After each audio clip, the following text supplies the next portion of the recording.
and welcome back to the only show that breaks down, cracks up, skews, and reviews each week's DC Comics. I'm America's sweetheart, Eric Shea. And I'm the purveyor of positivity, Jim Warner. And this is the Weird Science DC Comics Podcast, episode number 482. 482. Did I throw you off saying I'm going to be positive, Eric? Is no, that no. I'm used You're to you lying America's to me. sweetheart again. Yes, lying out the wazoo. Hey, all you weirdos. It's going to be a rough one. We have 6 books. I hear that's a plethora. I'd love to say that it's, one better than the next. We'll have to see. I'm sure that some people have some favorites in the books we're going to talk about. Now, when we get to it, I will point out that there are some people who think that this is a golden week, Eric. Not just a golden age, but a golden week. It is. I was hoping. Yeah, so was I. But hey, you win some and you lose some. But hey, everybody, we'll be going through this. We'll have some fun with it. Hopefully. I'll try to stay awake. I'm having problems, Eric. There is a huge Adderall shortage. I don't know if you realize that. And no, while why would I? Short and me go together, shortage is not great. So what they have done is they decide I'm like an 8-year-old and they put me on Ritalin, Eric, and it's not doing well. I don't know what's happening with me. It's not going well. It just isn't. I think, I don't know. I think I may end up going completely insane by the end of the night, but I'll blame the Ritalin, not the Ritalin. books. But hey, yes, I didn't know adults were on Ritalin. I know, but that's what happens. There's this big shortage. I don't. It's such a weird play. They end up saying that it's because people are getting doctors are just prescribing shit out the wazoo, right? They're like, hey, you get this, They're you get that, dealers. and because of that, though, and because of what Adderall is, controlled substance, all that stuff. The manufacturers, they're only allowed to manufacture a certain amount. I did not realize this. But when you end up having too many people, obviously supply, demand, there's trouble, Eric. So they ended up giving me this Ritalin. And like I said, what am I, a 6-year-old? I think I was on Ritalin in the 3rd grade, and I got off pretty quickly because it gave me terrible headaches. Even if it did anything but say, fuck your brain. Fuck him. That's what it seems. It seems to be saying to me, make you sleepy.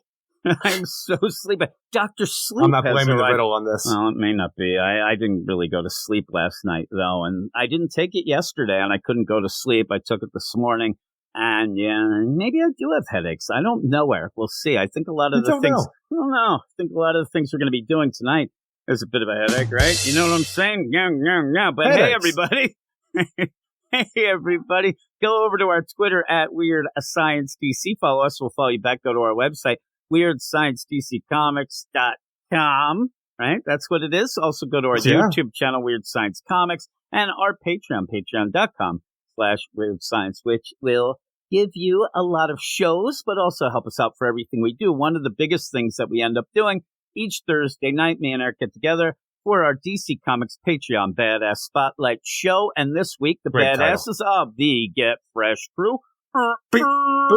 They ended up in, you know what I'm doing that? I'm actually giving I'm trying to get the truckers to honk, right? And then maybe pull into the alley for a little.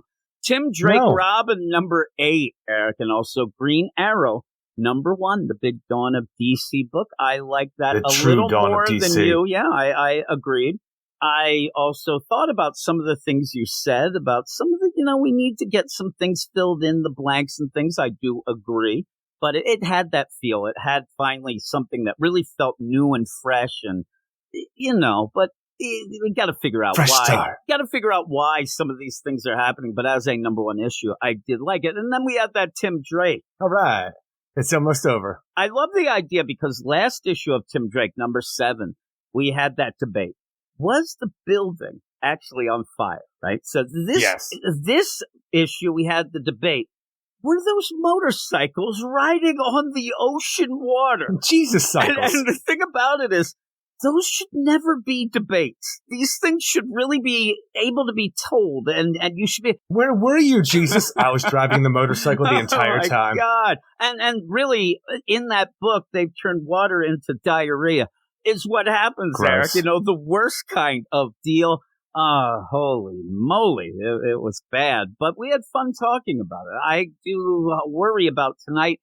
We have some pretty shady books. We'll see if we can find some fun, but we will definitely try to do that. But in that also, before we head off to the badasses, another thing that we do over on our Patreon, just to shout out something that will be starting tomorrow. Me and my man, Matt, Dr. Matt, we'll be doing our events podcast, and we're going to start anew. And tomorrow we'll be starting a DC deal, Cosmic Odyssey by Jim Starlin and Mike Mignola. I'm wondering, did you ever read that? That seems like something you might not have read back in the day. The title sounds familiar. I actually don't recall it, though. It has, some fourth world stuff. Yeah. I do know what you're talking about, but I definitely skipped out on it. I figured you would have, but it is Mike Mignola doing the art, who does the Hellboy stuff, and it kind of, he has a little bit of a blocky style as well, so it's kind of a fun deal to kind of go fourth world, but it's wacky. I ended up reading the first issue that we're going to be talking about tomorrow. I'm like, ooh, there's no way Eric would have enjoyed this. It's got Etrigan, he's rhyming and stealing, you got Darkseid and everybody from the fourth world. Oh my goodness gracious. But we're going to be doing that. But back to the Badass Spotlight. Those books, those 2 books, each and every week we have that spotlight. 2 books picked by the badasses of the Get Fresh crew. And here is their deal, Eric. I think this is probably really loud. Holy moly. It's not. Okay, it isn't. Well, I hope that I'm not yelling as I do. We're having problems with our recording software, which that seems to be, normal, Eric. But here we go. Once I can load this up, now I don't even know what's happening. Brian Trevitt, or as I like to call him, Trevitt. Eric K, Double K, Jeffrey Groot, Zach Walker, Stephen Bat Dad Mitchell, the Annihilator, Ted Probst. I love Punchline. I really do, Eric. That is from the bottom of my heart. Stuart, Michael S. Cam. I wish we did have that book this week. Matt Razor, D-Man 3000, Niels T. Wart, David Fink, Stephen Baum, Jason Colby, Sue42 to you and me, Michael G. Ken Halleck, Comic Boom Rocky. All right, here we go. I think I'm going to... This shouldn't be that hard, but now I think it's not. What's wrong with you? I need a hard one. But there you go. Well, the thing is, I thought that maybe it was Anita hard on, but spelt with an umlauted E. Is what I thought. There's no umlaut. Oh, isn't there? Well, there you go, Eric. Shager. The song's going to run out. You're on Ritalin. This should be easy now. No, it's not. It's trouble, Eric. I just want to just sit here and just cry. Is what I want to do. I'm going to get... Share then. Phil Beer on a fat pod. Ruben Carlos. Ruben, a big Doom Patrol fan, not a fan of the current series. Carlos, No Wolf Marv, Matt Rapier, Luke Hollywood, Simon, Luis, Manship, Andrew and Belfast, Swanee, Anthony G, Josh Vermillion, Batman Beyond Mark. I was supposed to do the cartoon show with them this past week. We'll try to get to that next week. Eric is what we'll do. B. Muir, Brandy Murray, up in Buffalo. He says that he's happy with their tight end acquisition in the NFL draft. I just wanted you to know that. And Double Aaron doxing his ass in Minnesota. All-time shout-out to all-time greats, Rob Lewis and Reggie. I ended up reading a review of Reggie's today. Get this song off there. I ended up reading a review of Reggie's for an issue of the Lois Lane, Superman's girlfriend, Lois Lane. Remember when he would do those reviews? It kind of did drive us nuts. Retro reviews. And they were the retro reviews, but remember he would just have a page and then like one line and another page. It was funny the way he did it, but a lot of cursing in that. He had the mouth of a sailor, but the heart of a saint, Eric, is what they say. Oh, yeah? A saint? See, you're making me laugh now, Eric. Thank you. I am now going to be more positive. Maybe the Ritalин's kicking in.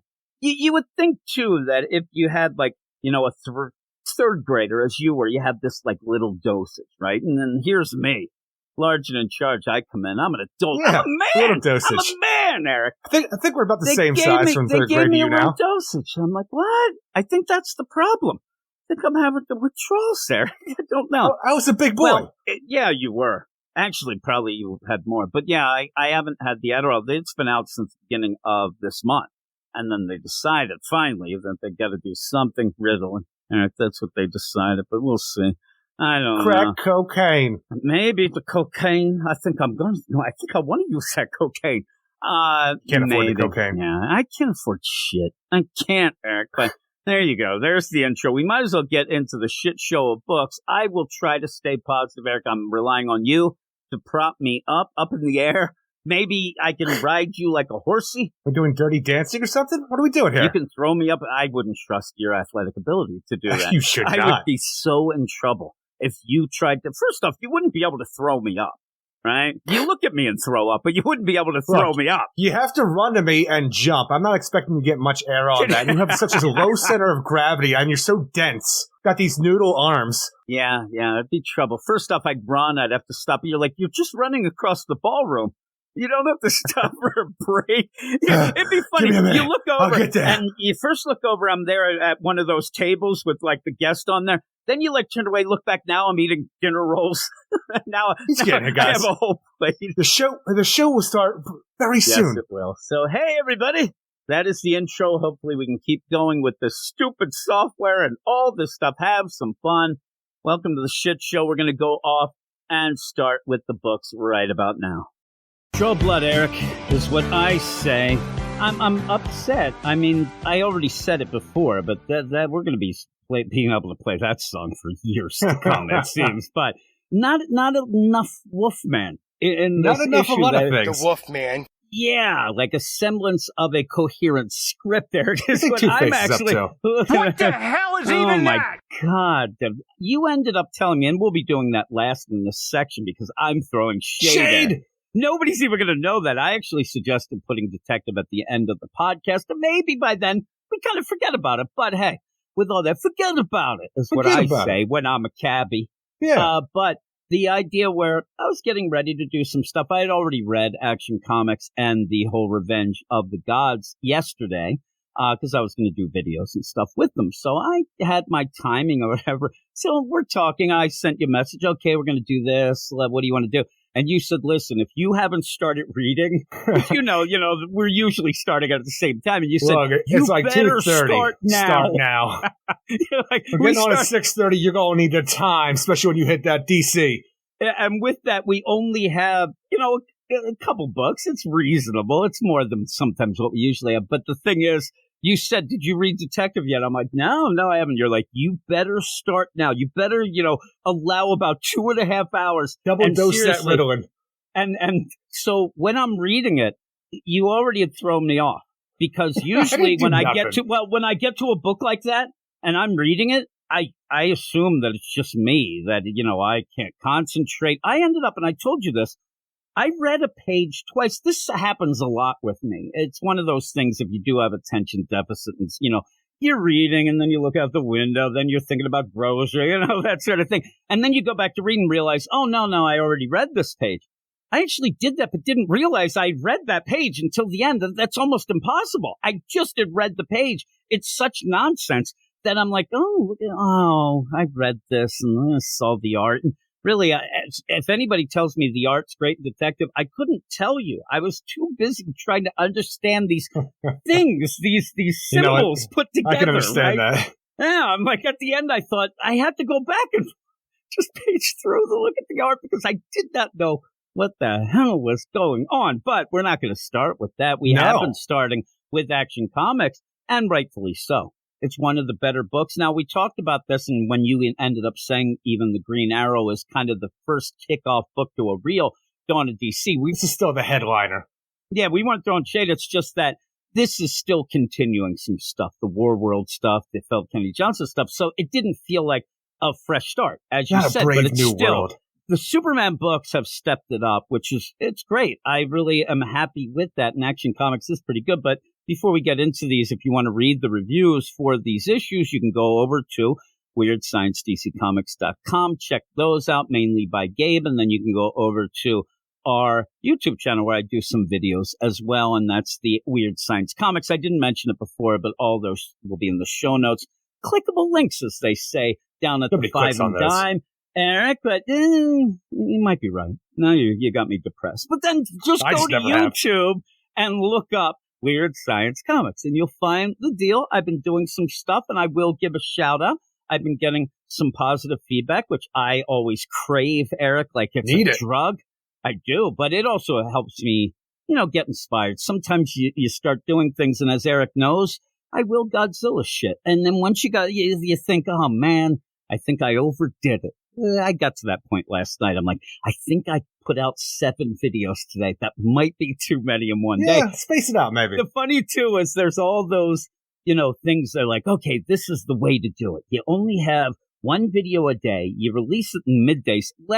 I ended up, Action Comics, I put it 1 a.m.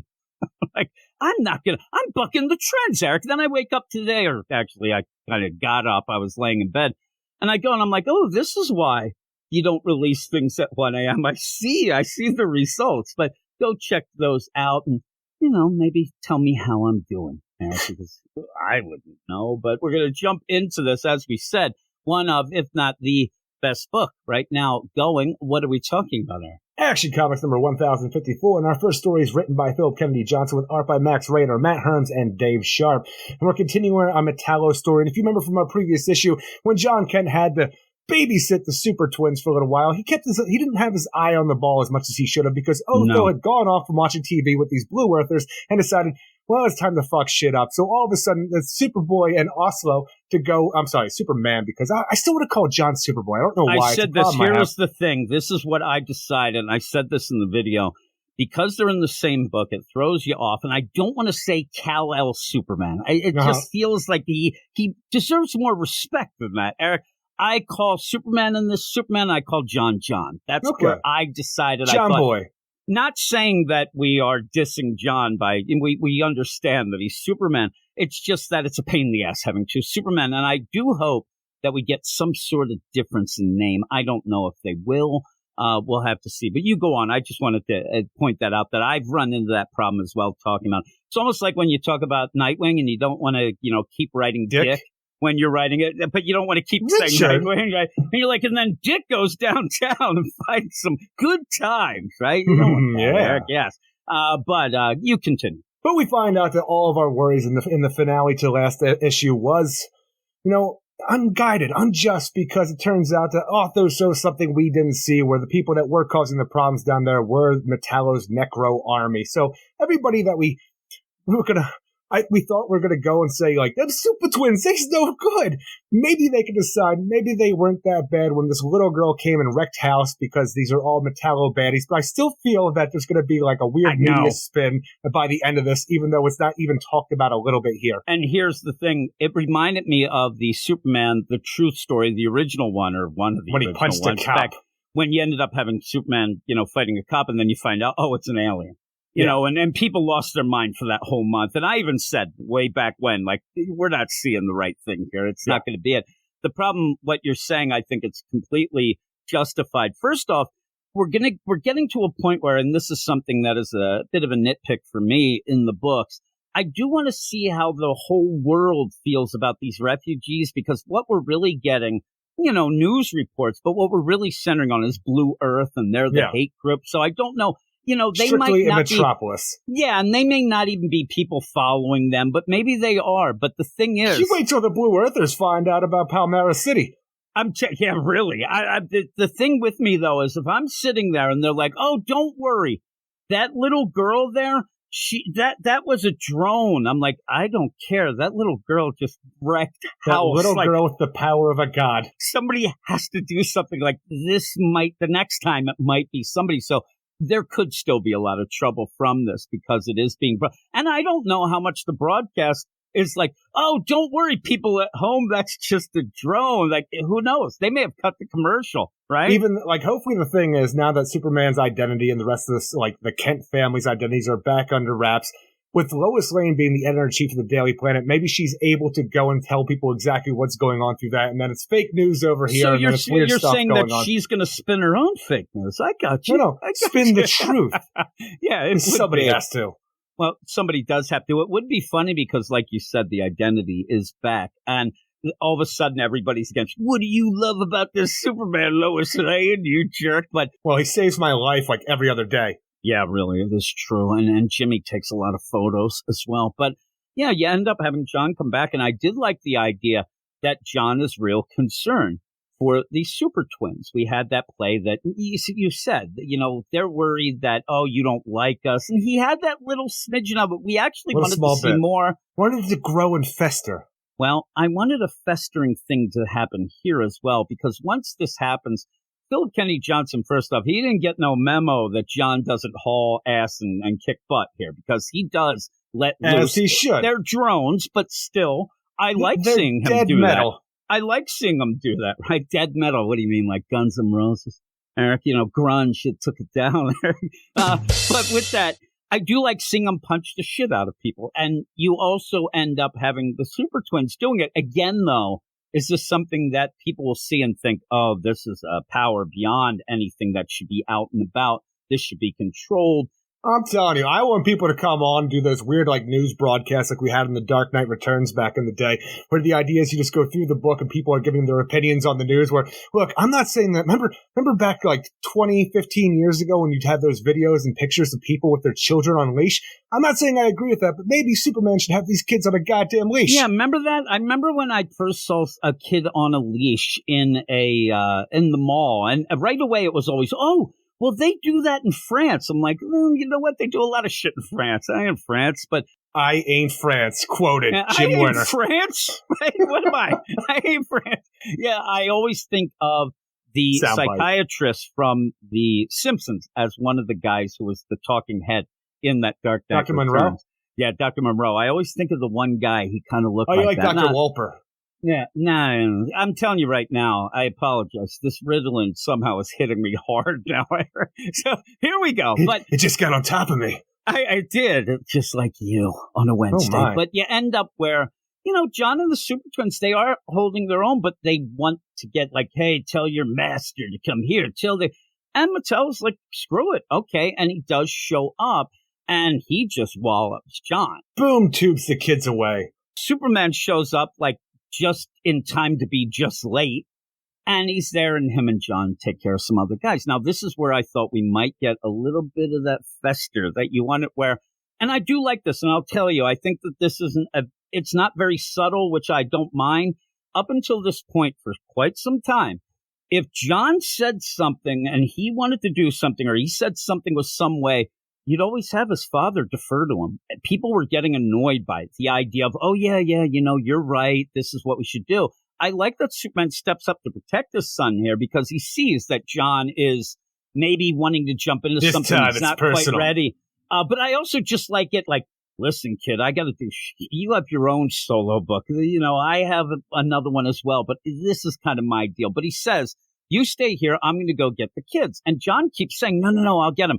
I swear to God, John was going to say, listen, you don't have a real great track record of finding kids in our family that are in need. I really thought that maybe he would get upset at the end. He's already past his rebellious phase. We missed all that. I just wanted to, where were you when I was in the volcano? Look at you going off like this. I thought and honestly, that might be something that sticks and lingers with John going forward, because while it felt like he got over the idea of being, jealous of the Super Twins because of the life that they're going to lead that he never got to. Maybe even the idea that Superman is so quick to act when they go missing, and he's maybe this is something that will continue to fester and just be this whole thing in the background that John has to deal with, and eventually maybe we'll get some drama out of it. It would be funny if they come and they really, hash it out. And then Superman just says, you weren't gone that long for us. I don't know. Your granddaddy had you. What else I could do? I mean, he thought that Nightwing was going to show up and save him somehow. I don't get. But yeah, he ends up and Superman goes off. And it's a good play because you want to have Superman go and face Metallo. And when he does end up, I love when he's listening to the heartbeats. He's like, okay, I hear this. I hear this very faint one that probably will die. That's Perry. Okay. And then I hear the kids and then a machine. It's pretty cool. I actually like that spread page. Something looks great. Monstrous. Yeah.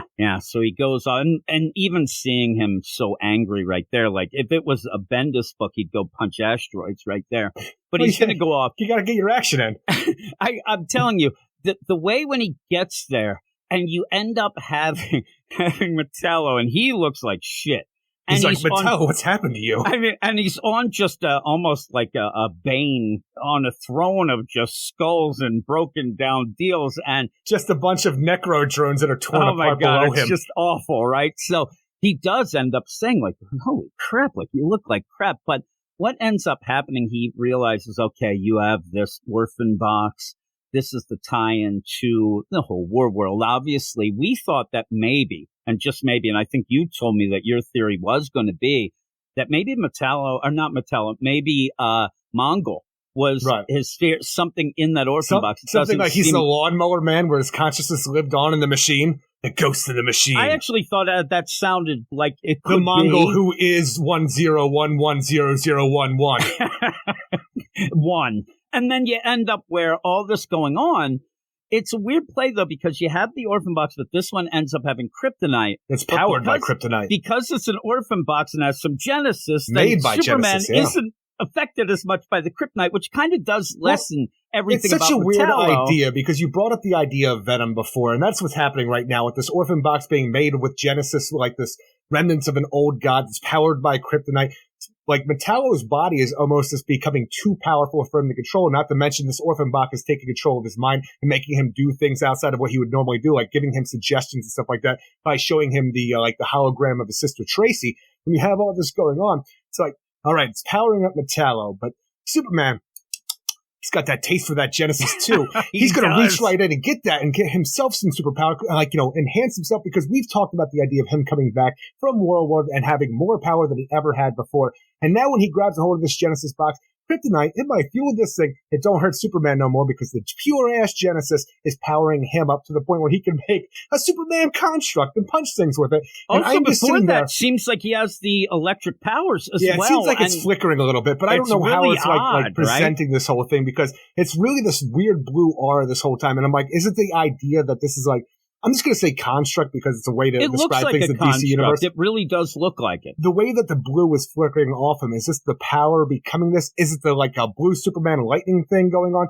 We don't know. At the end of the day, though, I'm just sitting here at the end, wondering to myself, whatever happened with Thal-La and the idea if you're exposed to too much Genesis, you get through terrible withdrawals and could die, because we have completely gotten rid of that whole storyline. And maybe something will go on, and yeah, we have gotten rid of that. I expect Screen Rant to have a story in like a month. Superman has new powers. And it's funny because I saw that 2 weeks ago, people putting up the screenshot. I'm like, I wonder what this is from. Yeah, really. And you see that, and I don't actually, and you say that, I didn't hear a lot of people discussing this because I think it was done in such a quick way that was weird. But the twins look at it, and I wonder if they're looking at it just because it's so wacky, or if it's something that they recognize as something that has been done before, something with the I don't know, but they actually do have that surprise look. And it's such a weird idea because we had small bits of Genesis in the veins of War World down below the main ship and stuff like that. But the idea of getting the flame, that was the big deal, the big Genesis artifact that you would have all the superpowers with. So I don't know why everybody wasn't just mainlining veins of Genesis on War World this entire time, because you get a little touch in Superman here, and is it just reactivating what he had before, or is it just this pure power that is getting off Metallo's new heart? He can go and do this and then start shooting, laser beam eyes, multiple mind spread. bullets. He's got the spreader in Contra. I'm telling you, back in the day, people were mainlining Genesis when that Invisible Touch album came out, Eric. I mean, they couldn't get enough of that one. I actually thought, and it was weird because he is shooting mind bullets, we're Tenacious D here. But when he did that, because I didn't see the progression as much, I actually thought that those were messed up War World pings from actually Metallo. Oh, really? Things are going, yeah. And then I looked up and okay, he's shooting the mind bullets, and it works out that he's kind of trying to get everything under control, and he does end up feeling bad for John Corbin, and that's a nice thing. And I have complained recently. I've said that too many Batman runs into a bunch of rioters. He wants to hug it out. It works for Superman though. That will never be something in my mind that Superman, it will never feel weird for Superman to do. Oh, yeah. Though it does kind of, and so it kind of is quick. And what Phil Kennedy Johnson does, which makes me laugh, is he does have a bit of a joke here, which it's so funny to me when, hey, John, you would do the same. No, I would not. John Corbin, that is, yeah. Oh, yeah. I love when Metallo says, no, I wouldn't. Well, that's all right. At the one point when he's trying to talk John down and be all Superman about it, I swear to woman, but did you think he ripped his arm off? The progression is he picks up John's severed arm and reattaches it to his body because the metallo can just absorb itself. But I swore he was talking all nice and gentle while ripping his limbs off. I'm like, oh my gosh. I thought he ripped it off. And then even then you'd have the super twins where they're looking like, oh my goodness. I actually thought that as well because of how the progression goes and how you look at it. But I did like it. He's trying to help him. And because he realizes at this point, that, John Corbin Metallo, he's been duped. I've been duped, and I still think that my sister is captured out there, and I could really use a Superman's help. Yeah, and also I think that before that, I think that Metallo does kind of butter him up a bit, because throughout this, he keeps saying, like, you and your beautiful face, Superman. After he's like, you and your beautiful family. He's like, listen, keep it coming. I love the Genesis, but I love compliments more. I really need this. Yeah, it's like me on the YouTube, sir. But yeah, he keeps saying, you're a monster too, even though you got that pretty face. But I did like the idea of Superman then realizing and then saying, I'm going to help you. I'm going to help you find your sister. You deserve at least that. And he says, though, you did kill some people. You're in some trouble, but you do deserve and your sister's in trouble. Like, was it the Necro drones that we had before, which I have to assume they just have pure kryptonite hearts? I don't know where we're finding the hearts, but with the orphan box heart that Metallo has, like Kara Supergirl, she was almost killed through the kryptonite poisoning. So is it there's no genesis in any of the Necro drones? It's just the Metallo's new body. And even the idea of that, we had Lex Luthor make this new body through the technology he gained from Warworld because of this Inside Man Manchester Black. Did he do it on purpose? Well, it's such a weird idea because having the Genesis there, it pretty much it's powered by kryptonite. It gives Metallo all this power, but your main mode of weaponry, it doesn't affect Superman anymore because if he just stands close up, this feels good right now. Yeah, and maybe it's because he's already been soaked in with the Genesis and then it reacts. I just don't know how you get from everything we had with Lex Luthor, making a new body for John Corbin with an orphan box heart powered by kryptonite to Cyborg Superman. How does that fit into what we've had so far? Because I really hope you can come around to the idea where in the background this was going on, we never really understood, or maybe this is the point where the story changed from we saw, not changed, but for our perspective changed with what was going on with Lex Luthor in the Superman book being incarcerated and not caring about killing Superman anymore, to the point where we had these holograms in John Corbin's mind where it has just been Cyborg Superman somehow just interrupting the transmission and giving his own thing. I thought it was going to be Brainiac, but it's Cyborg Superman. He's like at a Jiffy Lube. Comes out of that oil. But then it's weird, too. He's even saying thanks for the flesh. It's very odd. That's the thing is we have a new body for Cyborg Superman, and the last time I think we saw him is when he was the Phantom Lantern, and I wish I could remember how that ended. But it's just he needs a new body, and it seems like he's going to have a Metallo body. But it also needed the John Corbin DNA. And I'm like, is that just for your human Superman parts of your face right there? Because I think he wanted to make a full body, but also you want to have a Cyborg Superman that you recognize. Like, well, I don't got enough time. So here's Cyborg Superman's, everybody. I didn't do all the face. But he does look like a jacked up Cyborg Superman. Like he is on that Genesis. Yeah, he does. I mean, he is jacked. I mean, fully. He looks like a Bane Cyborg Superman. I love look Cyborg at those Superman. Lats. Those slats don't even look real, how they're there, right? Yeah, he's a cyborg. You don't have to. Oh, yes. Look at that arm, too. It looks like one of them claws you get one of the, the cans on the top shelf, or for me, the, low shelf. It's just such a weird idea for Cyborg Superman from what came before, because obviously his motivations changed here and there, but ultimately Hank Henshaw's biggest thing was he always wanted to die, but because of his mind being in this machine that was almost pretty much indestructible, his mind would, he could never die. All he wanted to do was die. And so why build yourself an even I'm going to stronger body to do all this. And it's just like, look, I had time to die. Couldn't get it done. So now it's just all about revenge, baby. I don't know if that's where he's at now. Maybe we'll go with the idea because Cyborg Superman has had a wacky time since Rebirth. Maybe he's like, listen, I tried that dying thing. It didn't really work well for me. And fuck it, I'm going to go and get stronger. Freaking, Supergirl's daddy was calling himself Cyborg Superman, so I really got to up my brand. Crazy. Yeah, maybe that's the case. Maybe they'll tie a lot of that things because that's something Supergirl's daddy. I couldn't remember Zor-El for some reason when I was going to say it. You ended up where that's been kind of a sticking point with you throughout since we had that because they kind of pushed it aside. You had a bunch of things going on, so maybe they'll explain it, and that's why he's doing what he's doing, but we'll have to see. But I just want somebody to mention the Phantom Lantern ring. Yeah, that was odd. And now, again, you end up where the page count's the same as a normal. It still doesn't feel like you're getting a full issue. And I don't know if maybe because I don't know why Philip Kennedy Johnson would change the pacing or anything like that, but it really ends up not feeling like you're getting. I like it. I think that it's probably the best thing that we're going to talk about tonight is what we just talked about. It's such a weird time for it, too, because everybody with what we have going on right now, even like, was it last week when we had Superboy, the Man of Tomorrow? Was that last week? Yeah, we had on the we have that. Spotlight. We have in this book Steel, John Henry Irons, and we have the return of Cyborg Superman. I'm expecting the Eradicator to show up, and we're just going to do a full blown out like Reign of the Superman going on because it's all going on right now. I think Eradicator is in one of those panels that you see because of the John Henry stuff when he's going. It made me laugh. Now, again, when we get to the Cyborg deal, or not the Cyborg, the Steel thing, it does kind of lessen it with, hey, this happens before 1051 because they're going to end up having just like Superboy doing that Steel deal. Yeah, and that kind of lessens it a bit, but it's okay. But we go to the next story, and you could give the credits for that. Written by Dorado Quick, art by Yasmin Flores Montanas, Brad Anderson, and Dave Sharp. Actually, Eric, you jumped way ahead. I did jump ahead. I scrolled we can down. Talk about that now. No. But our John Kent story, our young John Kent story, written by Dan Jurgens with art by Dan Jurgens, Norm Ratman, Elizabeth Breitweiser, and Rob Lee.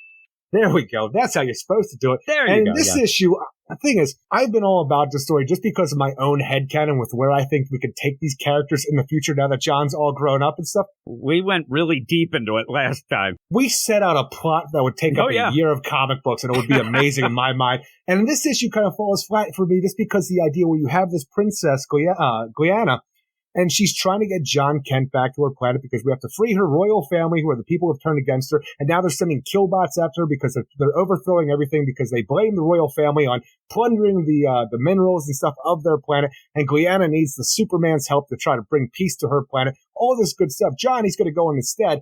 And they crash land the ship in the previous issue that was going to like take them home against their will with the killbots. But now out of nowhere, it's just, oh, yeah, I'm Guyana. I was here to kidnap people and do bad things this entire time. And I'm like, you had such a great idea with this, teenage-looking alien princess and the bond that she could make with John Kent here and stuff like that. Now it says, yeah, I'm a bad guy. I'm like, and in the background, Doombreaker. Remember, you ended up throwing shade at me, Eric, when I said, oh, my God, what's going to happen? And you said, oh, he's Superboy. He's going to be able to, but you do see that he isn't invulnerable at this point. He doesn't end up flying and saving her. They end up in an escape pod. Yeah, hot water does burn, baby. Hot, I don't know what is that. Hot equipment burn, Johnny. Hot battery. And he sits there, and when he's yelling, I swear to God, I don't know why I thought this because it would have been really dark, but I thought that Guyana was going to die. And I thought it was going to be like an Ab and Sur type deal because how she's there, it kind of looks to me like that. And somehow she was going to pass on powers that John wouldn't understand what was happening. And that's why we got the electric blue. I actually thought, I'm like, but what about the Lazarus rain? I know.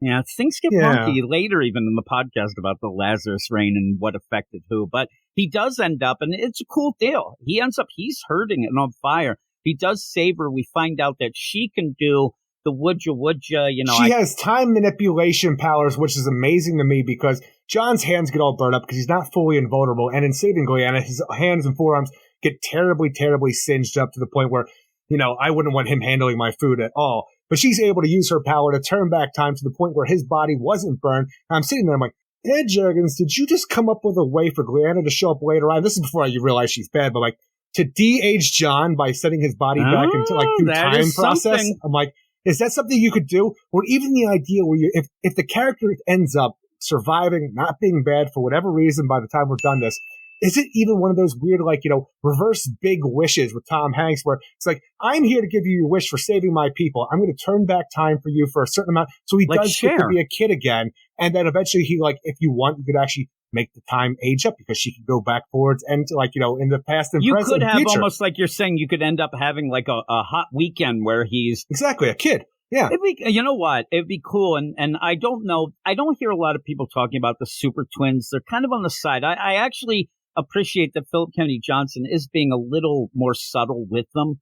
Yeah. I don't see a lot of people getting mad. They ain't all up in your face. Wouldn't it be cool if they could play, together? You'd end up, they play the D&D. They try to figure out how to use that 4-sided die that I don't understand. Show them how to build a tree fort. Yeah, exactly. And then have Doombreaker come and wreck it. But you end up where, by the end, first off, while I was reading it, and I'm not even joking, the minute that she started talking about this past and, hey, my family, I'm like, yeah, this seems like you're really pushing aside some important things. Because once, hey, we're the rulers and the planet's gone to shit, but it wasn't our fault, and I want to come back. Look, resources dwindle. Shit and I'm happens. like, yeah, I think that she's sus. I don't think this, and it actually ends up, and it was upsetting, even if we didn't get our crazy stories of the princess coming back because she was married to John and some weird John's deal. An adult now. Oh, he has God, responsibilities on her that. planet. I'm like, this, I'm telling you, there was such good stuff you could do with a John Kent solo with everything you had going on in this.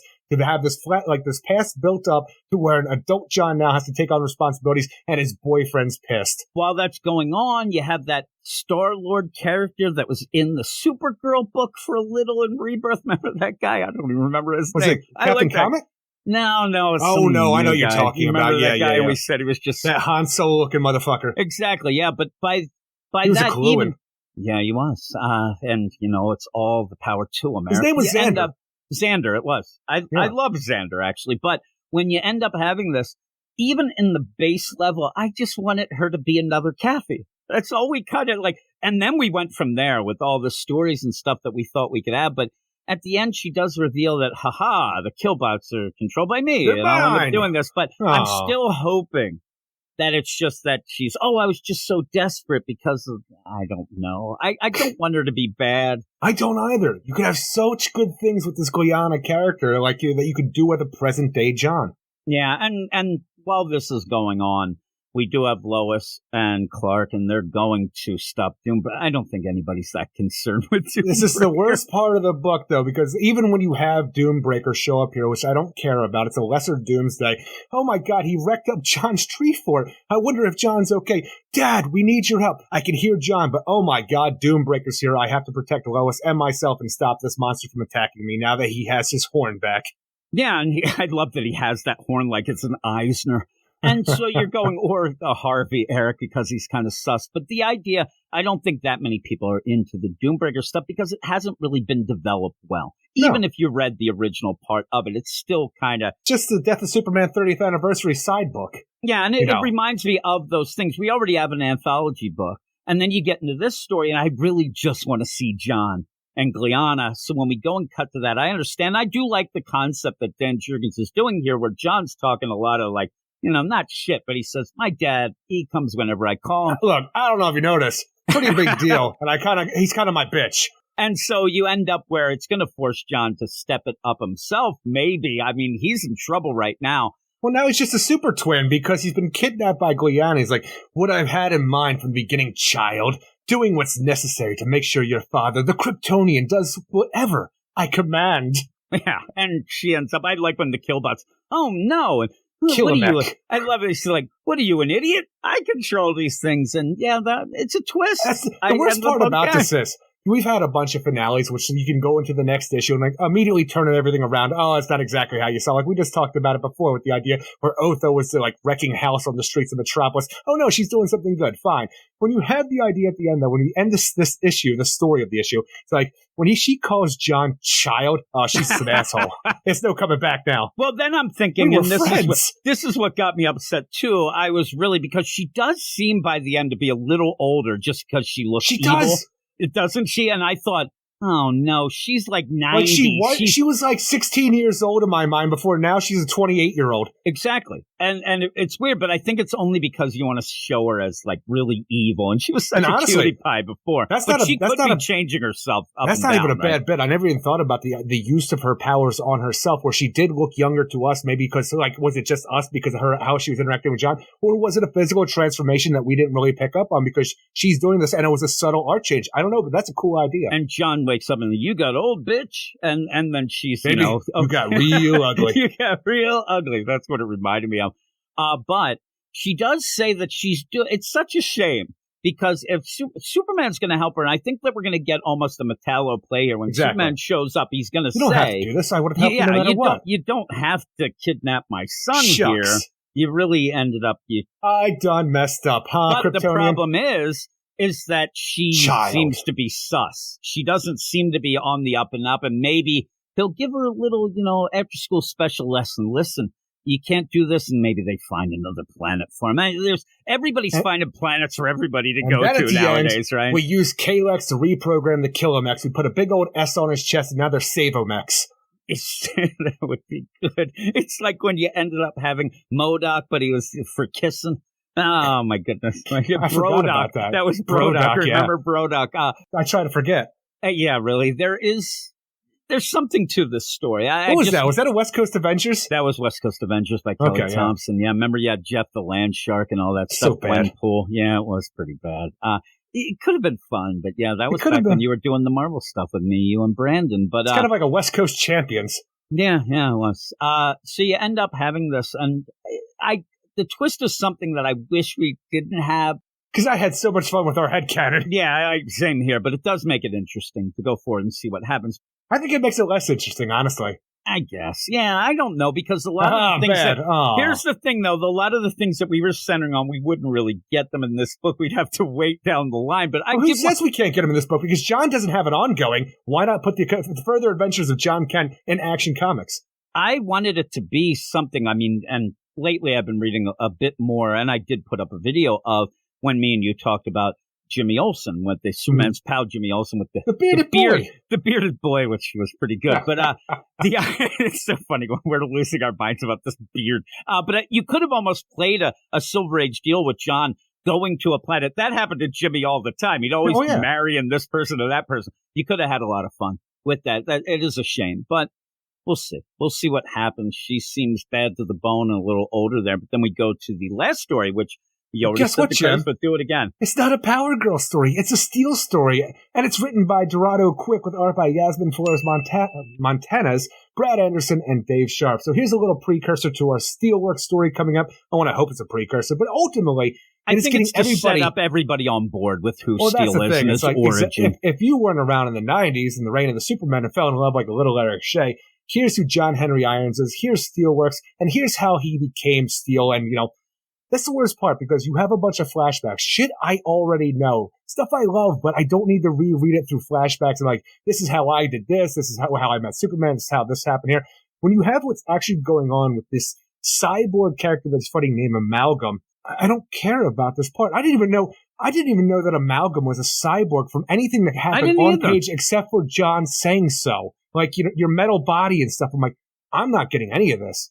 I ended up, when I was reading this, how I would explain it and how I think of this is that Steel and Amalgam, they're just throwing slogans and catchphrases at each other. This is the big leagues. We hit a little harder over here. It feels like they're like, ooh, he said that. I better up my ante. Oh, man, what you gonna do without your hammer? Hey, with your hammer. And so what my biggest fear for this is, and I'll give you a little example of, say, Jeremy Adams' Flash book. A lot of people were already down, the DC hates Wally. But when we went to that future state, we ended up having that Wally West story there, which was, again, another thing that people... And then when you got Jeremy Adams on Flash, most people kept saying, oh, I didn't like he didn't write that. So what's I'm worried about is that people are going to read this, maybe not like it so much, and then assume that it's going to be the same writer when we get... Wasn't that a Barry Allen story in Future State, though? Yeah, but remember Wally was there as well. They were doing wacky things, but even then... Wally, died or was captured and then all of a sudden the Flash had all these gadgets and, rogue stuff going on that people hated. Apocalypse and all that nonsense. But even so, people didn't even read. They were like, oh, that, and people kept equating things. Yeah. And people kept equating things of, and a lot of people hated the story no matter who was in it. But they just thought, because most of the time in the future state, that same writer went on to do the ongoing, so nobody really and I'm afraid that maybe people read this and go, oh, this is just generic, but I think it's supposed to be. It's supposed to get people on board. It really is. I wish the Doom Patrol book, reading this issue, would have been a little bit more generic like it was in the first issue, because they're to get people on board with a lot of stuff they're putting down. This is letting you know front and center who John Henry Irons Steel is. I think that's all it's supposed to be, right? And I think in that context is good. For somebody who already knows Steel, I think it's kind of boring in that regards. But by the last thing, after John gives his press conference about Steelworks, there's everybody there, all the press, and you have on the monitor somebody watching, and it's Mr. Terrific talking about the idea, be seeing you soon, John. I'm like, what does Mr. Terrific have against John Henry Irons? Why is Mr. Terrific so pissed? But I want to find out. And I don't think they do enough here to really let you know it's Mr. Terrific unless you recognize the T-spheres around him. It's the T-spheres, the T-balls, as I like to call them. And you say about, you're more of a John Henry Irons scholar than I am, Henry. But I didn't get really anything new here as well. And I haven't read everything, with Steele or whatever, but I still know his background. But it is to get everybody on board. But we have a couple more issues of this, and I hope there's some sort of story, and maybe it is setting stuff up for Worf. Because Worf will be and shoulders, though, above. And stop saying Worf. You said that earlier, and you threw me off. I had no idea what the fuck you're talking about. But Michael Dorn, I got you. Michael Dorn, yes. But the idea, though... it's so much better, Eric. Head and shoulders above Power Girl's story in this. So I'm so happy that while we get a generic retelling of Steele's origin for any newcomers that are coming in, I would still rather read this 10 times over. At least we get something that... It is funny, though, while you end up at one point, people even pointed out, that Steele throws his hammer at this amalgam. It pins him to a wall, but just stays there. And then he leaves, and the cop's just there next to him eating a donut. It's so odd. But he does reveal his identity. And maybe it was just that. Well, people know his identity and stuff like that. It's weird, but I don't think that they're saying they did before. Because when you even have Natasha's we're going to finally do it. And then when he reveals this, it seems like maybe they're playing that they didn't know it at this point because of how I don't know, but...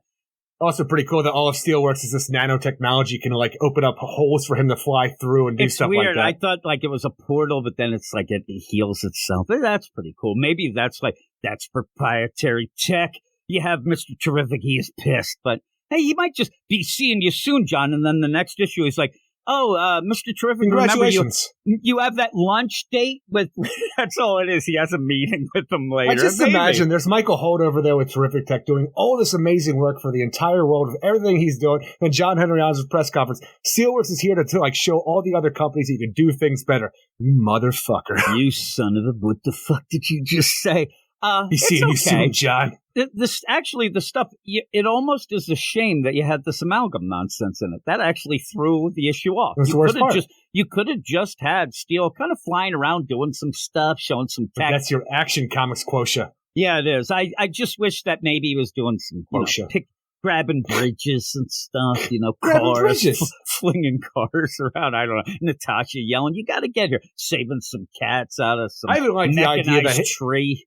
His armor is less than Natasha's, and she's pointing it out right now, and she wants to do updates to his armor, make it better. It's funny. He's even throwing shade at the armor. Oh, this old tin can, but it's kind of cool. It's kind of cool, and you do see why it was so inspired. You end up seeing some of the Reign of Superman stuff in there quickly, and.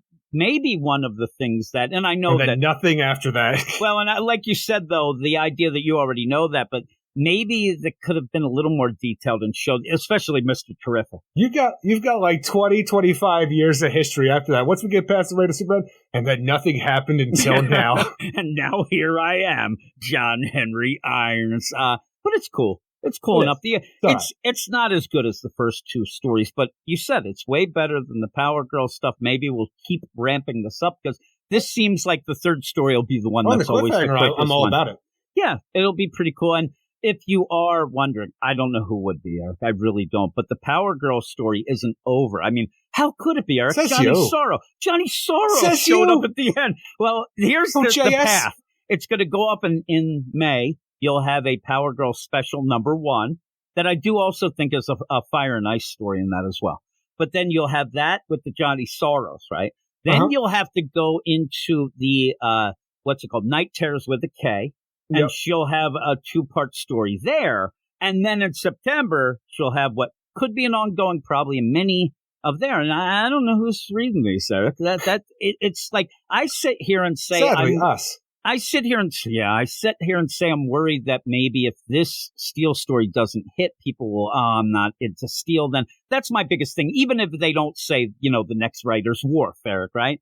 The idea, though, if people don't like this, you're going to get them less inspired to get the Steel. When you said that originally, works. I thought you were talking about something that happened in the book, exactly, like a fisherman's wharf. What the fuck is he talking about? Cursing it up. That's what happens. Maybe T.E. Howard's writing it. She loves to have the freaking woodjas and the cursings. But The Power Girl stuff, though, you're not going to get a reprieve if you fall. It's still going to be Leah Williams stuff. I think we've seen enough of that, but me and you will be. If we're going to be talking about the Vigil and City Boy, we'll certainly be talking about. Yeah, we'll certainly be talking about Power Girl, but maybe a short leash. And Fire and Ice. Yeah, and Fire and Ice. Another short leash. I don't get it when we don't have, say, an Aquaman book or things like that, but that's fine. Or a Firestorm. Or Firestorm, or a Hawkman, or, every other bullshit character. We got that mini coming out. We have the Hawk Girl. Oh, is it Hawk Girl? I thought it was Hawkman and Hawkwoman. No, it's Hawk Girl. And just to tell you a thing that you'll laugh at. I don't know. I thought there was a Hawkman, Hawkwoman book coming out. No, it's just a Hawk Girl book by Axelrod something or other. Now, the writer of Fire and Ice, I went over to Twitter to see, let's see what's going on with this book. Because I always say, I go to the Twitters to see if they're excited about it. Maybe they have some art. Maybe they tell some. I actually talked to the guy who's writing this Steel book when it was first announced. And I said, oh, man, I hope you have. No, that's later, Wharf, down at the Wharf. Okay. And I said, I hope there's some Natasha. And he's like, yeah, there will be. I hope you like it. He's very nice. So I go over. Fire and Ice. Okay, let me see who's ready. No, they blocked me already. All right, let's go see who's doing. Hawk, I'll block. Everybody's blocked me already. They preemptively blocked my ass. I don't understand. I do. And it really threw me off. I've seen your Twitter feed. Then I thought to myself, why? I've heard this podcast. Well, you're on the podcast, too. I still say that if they block me, they blocked you, Eric. We are joined at the hip. And I mean, I'm nicer about it. Sexy hip. You are a little nicer about it, but I wear my emotions on my sleeve, Eric, is what I do. Or on my hoodie.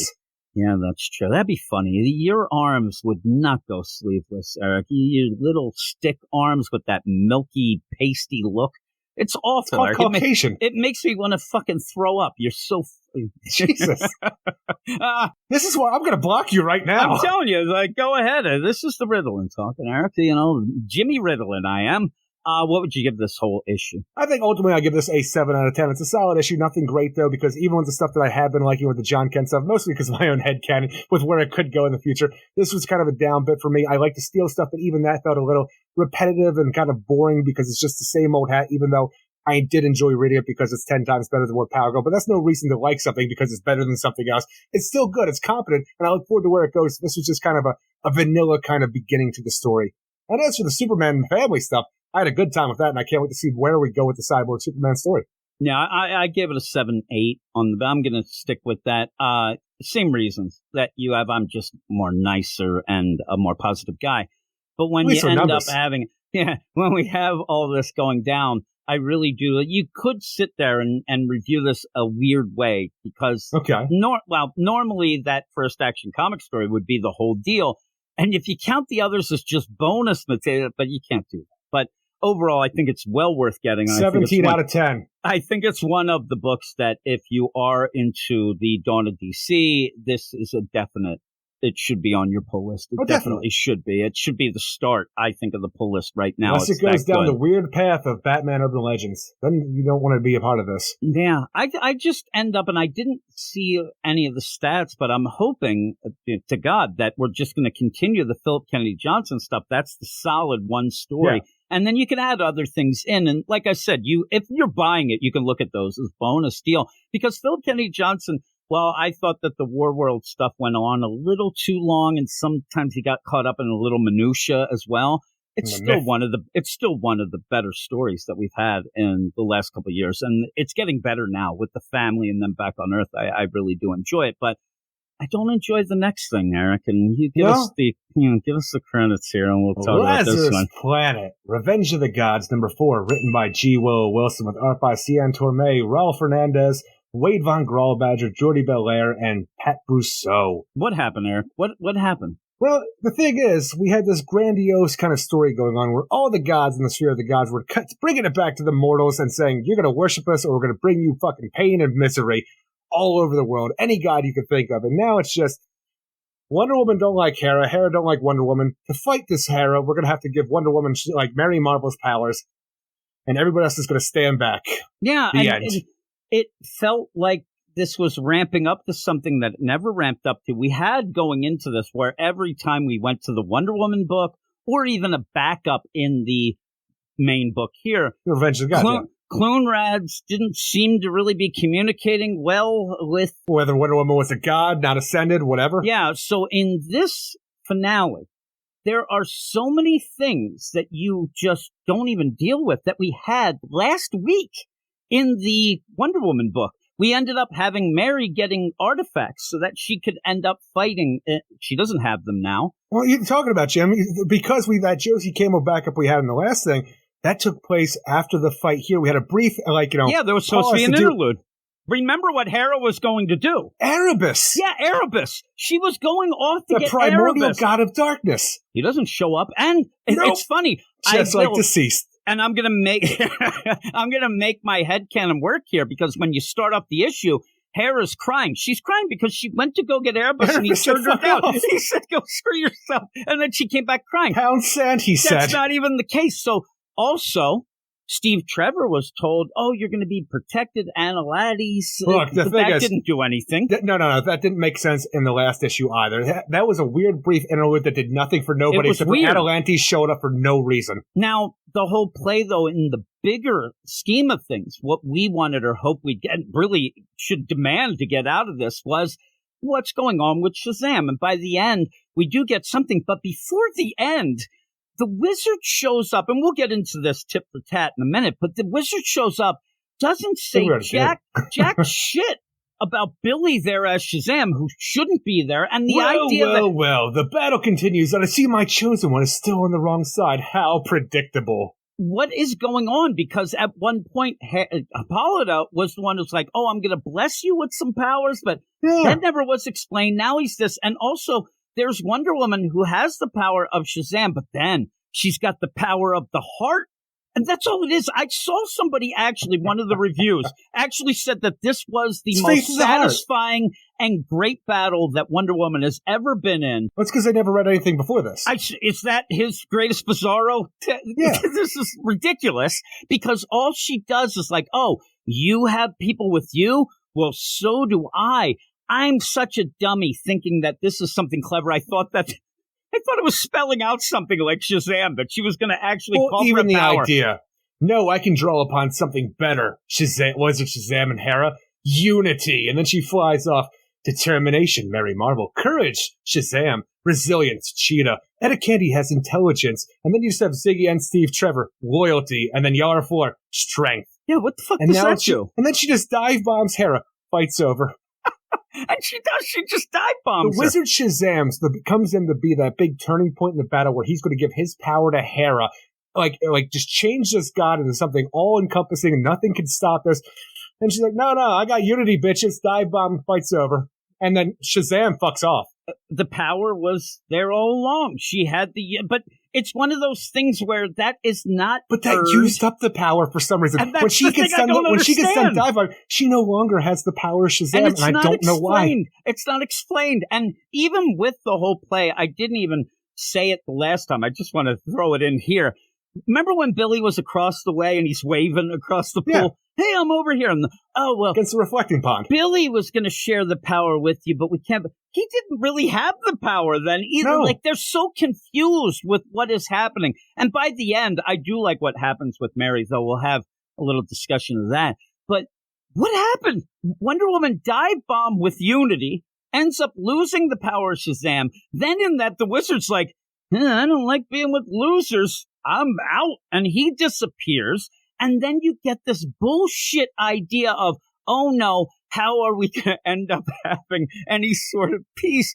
Atalantis shows up again to get the hand of Eros. I'm like, I don't know what's going on and why this is. Is this supposed to be clever? Is this supposed to be something like, oh my God? The God of love is going to take the God. I'm sorry. Like the thing is, because Eros is the God of desire. Of love. Oh no, even the idea that pissed me off because Atalantis is not a demigod. I know. Pure God. Everything's wrong with the gods in this, and we'll get to that again. I do like the idea that you have Eros and everybody's around. They're like, man, I really want to get back to fighting people, but I guess we can't because Eros doesn't have his hand. I'm like, what? Which he should really, in my mind, have his hand back because he is a god. I really thought that was an Avatar situation when it got cut off. Maybe you could still say that there's a power of the god left behind. But I still don't know why that ends up stopping war, back. right? There's Ares is like, he seems fine, but I do like in this point, one of the best plays, and I really wish when Apollo's like, hey, let's shake it up, bitch.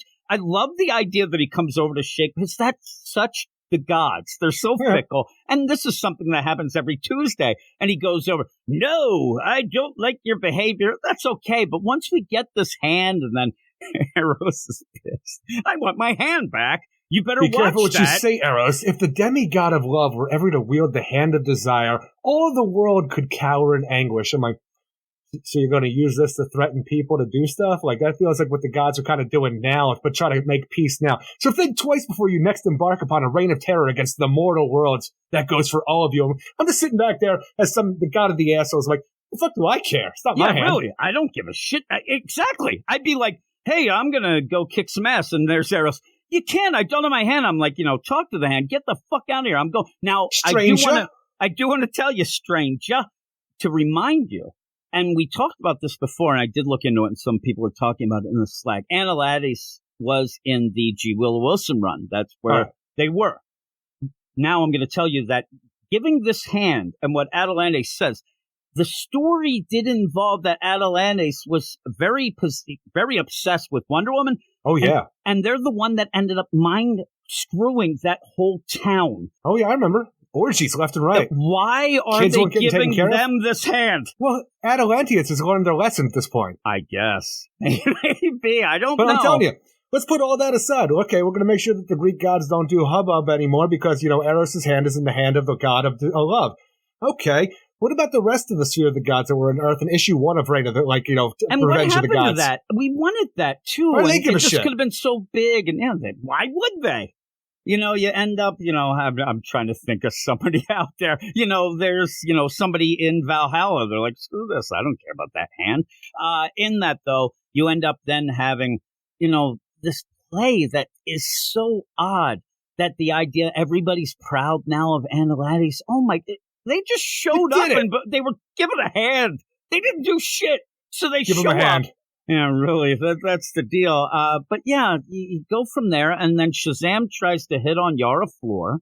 Yeah, a little young. And again, he shouldn't have what's up with this power? He didn't have the power of Shazam, and now he just goes, oh, I want to show you, says Shazam, and he's now Billy, but he shouldn't really have, they should have waited for it later. They should have had it where he does get the power. Again, it's just but they seem to forget about everything, and that's kind of a fun little deal. He's like, hey there, Yara, you want to go out to dinner? She's like, really, you little boy? Though I don't agree with Mary Marvel, who then says she could be your chemistry teacher. I'm like, she's not that old. She's like 19, 18, something like that. That's not a chemistry teacher to a Billy who's like 15 or 16. Yeah, it should be like, she's older than me or something. You don't have a driver's license. What do I need? I got a bus driver boyfriend back in Brazil. That is true. Okay, Boomer. That's the deal. So you end up where all this is going on, and then I love oh man, we got to start picking up. But at least we didn't, kill a lot of people. I don't know. Wonder Woman and Mary are talking about this. Oh, Mary, you did it. And then Ares comes out of the smoke and fire to say, next time, it's the standard. Next time we meet, we're going to be enemies. Game on. And then I love Mary's like, oh, shit, what happened to Hera? Where'd she go? I'm like, oh, slunk away. Damn it. We were talking about this on the Patreon Spotlight about heroes just letting the villains just get away. I do like that. She's like, oh, my God, she runs back to Olympus. Phobos, Deimos, I'm coming in. Mama's back. Oh, no, Grandma, you're an asshole. We're not letting you in. She's like, oh, no. We have been told to not let you back into Olympus. By who? Hippolyta, Hecate, all of them. It turns out, even us, your grandchildren, we all kind of hate your ass. And you know what? You're not in charge anymore. So this is where you're going to stand now. And even the idea of the Wizard Shazam, showing back up, like, after that shameful display, I have come with a heavy heart to deliver a message. You are unworthy. And I'm like, when were they worthy to begin with that you took side Shazam because you were pissed off at a little boy who cut you off from your power, but yet you've had your power this entire time? And they played this so wrong. The idea that the wizard wasn't controlled somehow. Maybe they could have even used the idea. No, yeah, he's just an asshole. And he shows up to basically say, hey, you're a loser. I don't deal with losers. I'm out. It's a very odd scene. it's just completely just weird that they go back and that's the deal. And then she's like, woe is me. I guess I'm going to have to wait out my time. I'm an immortal god. I'm going to get my soul back, even if it takes me another 1,000 years. The wizard, he's like, listen, I'm bailing here, Hera. You are a piece of shit loser, but I'll see you when we go to the Quintessence. I'll see you next week. We have a meeting, right? They're going to be dealing with each other. It's so odd, this whole play, but... Ganthet, can you please tell Hera that I am talking right now? That's what it'll be. And then you'll start getting it mixed up, and then... Hera, you tell Ganthet that... Oh, no, you're not talking to... Poor Ganthet. Silent treatment all around. Ganthet's like, Ganthet's the middleman. I'd rather be dead. Where's Doomsday? Or not even Doomsday. Where's freaking Darkseid? I need to be killed again. I'm going back to Omega Earth.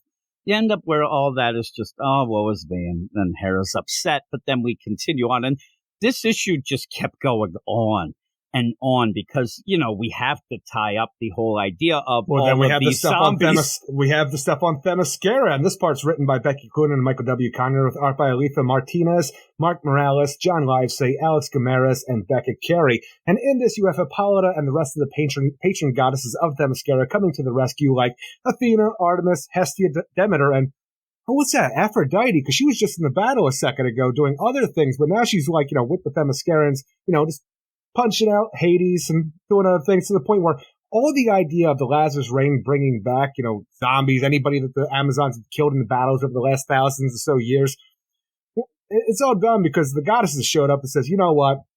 We don't need you worshiping us anymore. You guys, we're going to give you the power because you need it for whatever reason, but you're on your own. You don't ever have to worship us ever again. And people are like, well, shit, we're still going to worship you, Hippolyta, because you're the shit. But this whole idea of taking away the pantheon to the Amazons, like, you've just made them nothing now. Like, you can say they're on their own, but they're no longer special because they were tied to the Greek myth and everything like that.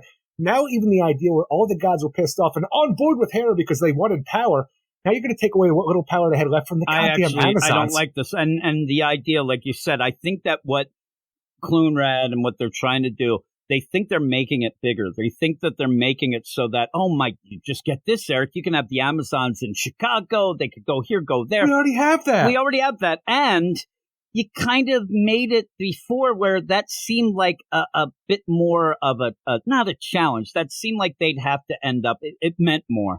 Now, when you have it, but like you said, we already do this. At the end, nobody was like, looks like we're going to be able to do what the hell we want now. Well, you kind of did before. That's not what we needed. You still got to pray anymore? Yeah, I love the idea that Hippolyta shows up and it's like, oh, man, what's up, Hades? Me and you, we're in the same team or whatever. You never visit. I think that's all it was. He was sad. That's because he was telling her to go to hell. Yeah, exactly. I thought that it was fun. He looked very sad. When he said it, I'm like, what is going on here? No longer are we tethered to the gods. Our fate is our own. We need only look to each other and ahead to the future. I'm like, look, I didn't really see you, except for like mentioning gods as like a type of slang on Themyscira, didn't really see you do much, or even the gods helping you when you had problems with like, Doom's Doorway, the Well of Souls, all the other problems. They show up now like, we don't need you anymore. It's okay. We're on our own. And I hate to say it, but, unless we get better writers, the stuff with all the other Amazons has really fallen flat anyway. And the Wonder Woman book itself is so bad right now that we got to get that in order. I kind of wish that we just would get a Wonder Woman going forward, get that right, and then get, say, a Nubia going around and whatnot. But I just imagine, though, all this goes down with the Greek pantheon, like, oh, look, you don't have to worship it. You get everything for free now. No questions asked. And I just imagine the Egyptian gods are going to the Bat and go, don't think you're doing this shit. You still worship our ass. Yes, because they're getting the Brazilian gods like, look, you still better worship us if you want protection or power. Yeah, the Ban and Migdal, they're pretty tough over there. They're going to have to do. But I also like, and we talked about this back and forth with it, where we liked the character designs that I think it was Chang who did it for the Azarella run. You kind of get Artemis a little like that. She has that look here, which is pretty cool. Well, you have the Barra stuff because even the designs of like Apollo and stuff like that, even Hermes. So Hermes is very classic, but you have stuff that's similar to us, but not to the degree that you have. I liked it so much. I like that whole look of them. They just look cool.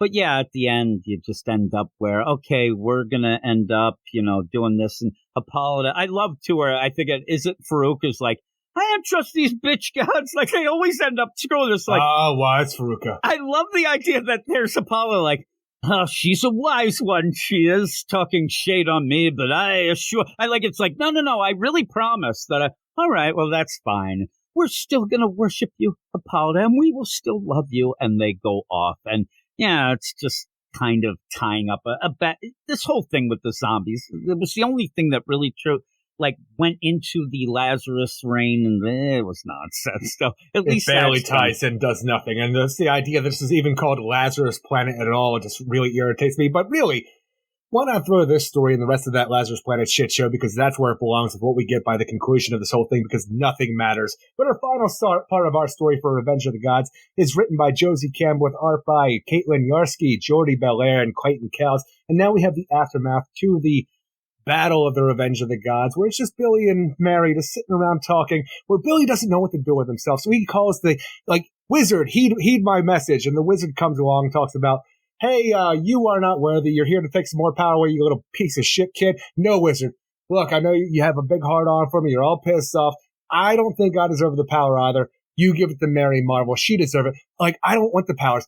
Billy, I didn't want the powers either. Why didn't we ever talk about this? Oh my, you kids. You know what?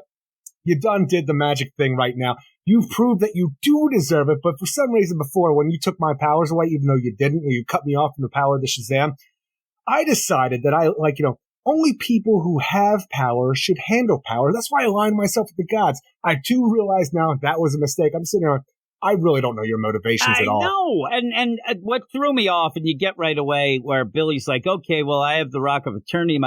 Okay, yeah, you do, but we haven't really dealt with that in any of this shit, so I don't know what was going on. And he yells for the wizard. I love the idea that I really wish the wizard would have said when Billy's like, I don't deserve this. I know I haven't been the greatest, even though I don't know what he's talking about because he's barely done anything, but he says, I want the power. You just passed the fucking test, boy. Exactly. And then you end up married. I am unworthy. You just passed the test, too. But everything is just water under the breath. It's so weird to have all this shit go down, and then it's just like, oh, you know what?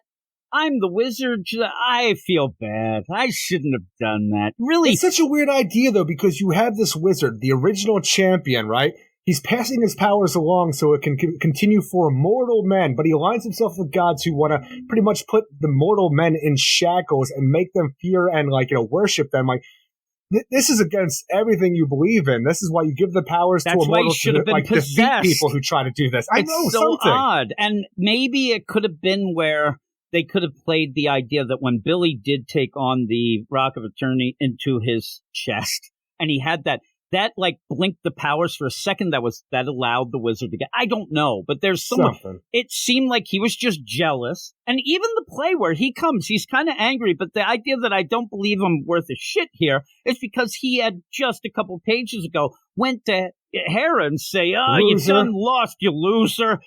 If she would have won, I don't think he would have had this epiphany of, oh my God, it's just that he lost and now whatever. But it just feels like at the end of this, you always do have usually a reset. You get back to the status quo. I don't even know why we have the Wizard Shazam anymore, because he was dead, he came back. We never understood why he came back. And that's my biggest point. The status quo, there's no... you're doing weird things here. I thought that this was going to give you a thing, and it does give you Mary, so that's the deal. But other than that, there was no reason for most of this, and it didn't make sense throughout. And then at the end, thinking there's going to be something clever, you just, oh man, I done messed up. Sorry. And then Billy's that's okay, because I'm a piece of shit too. But Mary, she's smart. No, I'm a piece of shit too. And we're all pieces of shit. And then they go. Now you get at the end where me and you kind of called it. We kind of figured out that what we would get is a new pantheon for Mary, which is pretty cool. You end up where, you're going to have the wizard give the power back to Billy, even though he had it. Are these all Greek gods? Well, here's the problem is, you end up, and we were discussing, and we said, I think that they're going to give her female versions of a pantheon that spells out Shazam. And we were going through, and I did say to you, what would be the Z? Because I was trying to think, and you said, there's semi-gods. So Zephyrus is a dude. Zephyrus is not a girl. They actually changed because I think that they had no other choice. She of the West Wind? Yeah, it's he of the West Wind. But the idea of that, and whatever, I'm not mad about it. It's just odd.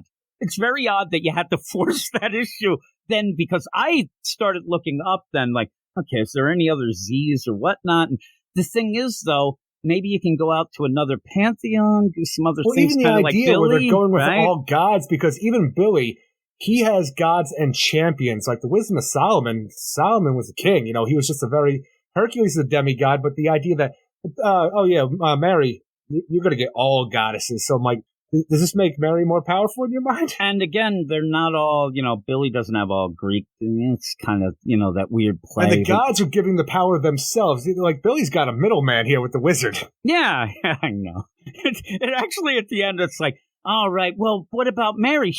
And then at the end, Billy's like, oh, shit, I didn't mean that much. Like, I want a little more, too. But Mary gets the stamina of righteous Artemis, the agility of moon-touched Selene, the flight of Zephyrus, she of the west wind, the wisdom of thrice cunning Minerva, the invulnerability of Aurora, the unconquered dawn, and the strength of Hippolyta, Amazon queen and grateful mother. Yeah, and so, like I said, Zephyr, that was a god that was a dude. But they're going to go with this. I'm trying to look up quick. There is a Z that I think is a demigod. It's a Zux. How would I say this? Zuckus. Zilius Zox. Zuzippy, maybe, but that's a naiad nymph. But all right. The thing is, with it, ends up being the nymph Zuzippy. It's nymph of the well of Athens. And I thought, wait a second, maybe you could, if you're only going to twist some things, maybe tie it into the well of souls, that now she has a more connection with the Amazon and the deal. And I thought maybe that would be a kind of a cool play but I don't think they wanted a nymph to be that. They wanted, so they changed it. It's the thing is, it's gods and champions. I'm like, just why do you have to make it all goddesses? Like, you don't have to force it that much. You're like, you can just go to these other places, and even the idea, like, I'm not so sure. I didn't do my research because I'm a fucking dimwit, but the idea of all these, I don't think they're all Greek pantheon either. Did you source this out to other gods in the sphere that were a part of this whole thing? Like, and if you're going to do that, just make it align more with what you're doing instead of changing things and making it all like this. Just make it align more with Billy's, even though it's a bit different, So funny that they had to have something for flight, so they changed the Zephyrus. Hey, well, why not? Well, hey, what we did was we brought back Zeus. He's now a chick. Here we go. Zeus, baby, so let's go. Does Mary not have any lightning anymore? I don't know. I'm sure it's not going to change anything. She's just going to be Shazam, but they end up She's got stamina, agility, flight, wisdom, invulnerability, and strength. I think that the way that that's played out, it looks like you have some sort of thing going on the moon there. Right? The moon lady. Yes, it looks like a moon lady. Yeah, it looks like, but she's like holding. She's moon-touched. I bet you that the lightning is going to be more like star lightning. Because Stardust. The funny thing is, she's making it seem like she's holding a star, but that's just behind her, and she's like doing that thing like I'm crushing your head to make herself look really important. Perspective? But she is sitting on the moon, so I guess, pretty impressive, but it's kind of an odd deal, but it does, agile. That's the way it does allow you to go forward. Look at her relaxing on that crescent moon. I know, look at her there. She's really agility. She is really chill up there. Yeah, it's a weird deal because I thought agility would be more of Artemis, but it's the stamina of it's all made up. And I do think, like you said, I think that they just kind of went very surface level Mary Marvel. And didn't understand really this. I don't think any of the writers on these books, G. Willow Wilson, even Josie Campbell, that more people seem to like, but the Clonrads, they don't get these books or characters. They're just trying to put their stamp on something that they don't understand, that they never did understand. Where now the wizard Shazam, he has no part of Mary Marvel's powers. It's all this. Why did you even have to give him the same magic word at this point in time? True. Because even Hippolyta and Shazam at the same time, Billy, Mary, say the word. And they both go Shazam. Like, you didn't have to do that since you took it out of the wizard's hands. Yeah, I guess. All of a sudden, it's like Mazaz, Eric. Holy crap, we're back to that. That'd be pretty cool. You can still do that. You can say the word backwards. There you go. See? It works, Eric. But, yeah, we're going to go forward with everything, and it's going to be Mary Marvel. She already said. Not really, and it's funny, too, because that last issue where she says, I'm going to be Mary Marvel, you kind of just said, okay, well, yeah, you're always Mary Marvel, but that's, like, more official. It didn't spell out, like, and Billy's going to be called the Captain. So we got Captain Tennille, and Mary Marvel will go forward. Hopefully this might like, even lead with the to idea where he's the captain, this magic word Shazam, because I'm sure people will still call him Shazam, because you even have that in the Blue Beetle graduation day of this issue, but, like, maybe if her words spelled out Marvel, like maybe the goddesses gave them more powers, and I don't know. Maybe they don't want it to be the rival company, but but it still would be cool. I'm telling you right now, do you see off panel, Freddy's like, what the fuck about me? I'm on crutches. I need this shit. Pedro's like, fuck it. I don't care. For you, Freddy. For you, Freddy, we have gone into other champions, other people of note in history. You shall have the posture of Quasimodo. The mobility of FDR. He's like, what? Now I have a wheelchair. This isn't an upgrade, you asshole. That's what you get. We're canceled. We're canceled now. That was Quasimodo. He's got the stature of Quasimodo. The strength of Stephen Hawking. He's like, no, give me the smarts. Why do you hate me? What are you doing? You're picking the wrong attributes. Next thing you know, he's like, this is me, Freddy. He's got a voice box going on. He's say the magic word, never. They're like, look at you learned your lesson, Freddie Freeman. They're like, look at Freddy. Just passed the test. He's like a cyborg now. Shut the fuck up. He's so angry. I would take that if you have an ongoing Shazam, Freddy's all pissed off. Like a cyborg I would have him go off technology-wise, and people would hate it that he become a villain, but he's pissed off at his brother and sister for having a power where he is a transformer and he's damaged and hates the way he is, even though, that's called ableism, but from his perspective, he wants to have this so he can actually, be mobile and feel like he's important for, outside of his normal life. I can see him going along the lines of technology to make him better for himself, but also maybe have a bad run, but maybe eventually come out clean on the other side. And then they're mad and they're like, you're evil, you're Optimus Grime. Something like that. Would that work? Optimus Grime? Optimus Grime. Kilgore 2.0? Yeah, you have that. And I don't know, but I think that he might be a little pissed off. He needs that power. He wants it. Especially when he was on his deathbed, would seem like, and they refused to help him with any power. Thank God he got over that. I don't know that will ever be referenced either. But I right now, what we still need to get that damn Brock of Eternity out of Billy's chest. We don't need that. We really don't. I like at one point where you have the witch like, hey, listen, I didn't want to make another fucking Black Adam. I'm like, I don't know. Maybe we could have another one. We got that White Adam going around. We have the Black Adam. Yeah, really. Look at you. Wizard, who was just aligning with the bad gods to freaking subjugate humankind, is talking shade on Black Adam. Wizard, I know you were dead during the Dark Crisis and magically brought back with no real reason given, but I don't know if you know this. Black Adam saved the day by sharing this power with everybody. How did he do that? I don't know. Wizard's like, what the fuck did I miss? I go and I get killed by Darkseid for a couple weeks and all hell breaks loose. Holy moly. But yeah, that would be funny. It's like, hey, talk to the writers. We don't know how that happened, but whatever it did. But you can't share the power with your family? And Black Adam shared it with the fucking world? That don't make no sense. What's going on? Freddy's over there. What's a randos? It doesn't make sense. I'm going to Black Adam. Maybe that would be the play. He could go to Black Adam. Mary already did that. Well, I want... She became Black Mary. Okay, well, there you go. I want Black Freddy. The power corrupted her. Yeah, well, it would, Eric, wouldn't it? Great power corrupts you greatly, right? Isn't that what they say? What would you give this? Thank you, Uncle Men. Yeah. What would you give this?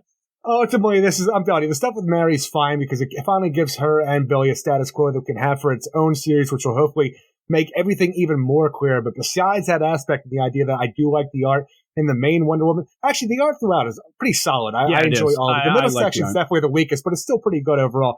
But this is a shit show of a story. Doesn't make sense.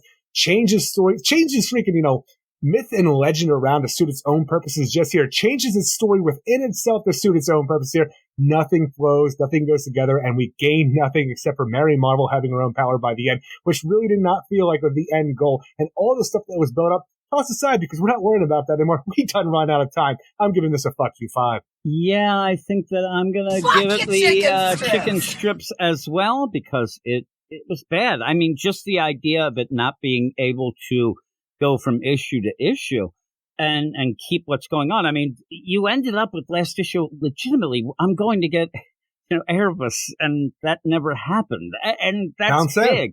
Yeah, it's very, very odd overall, and it just ended up being another one. I mean, we ended up that Trial of the Amazons was bullshit. This goes on. I was even talking to somebody today that runs a comic store and desperately wants to like Wonder Woman so that he can end up saying, hey, you should get Wonder Woman. He's like, push it, yeah. And he's like, I can't even push it. He said, in my good conscience, I can't tell anybody, because people will come in and say, hey, is that Wonder Woman any good? Like, what's going on? Shit.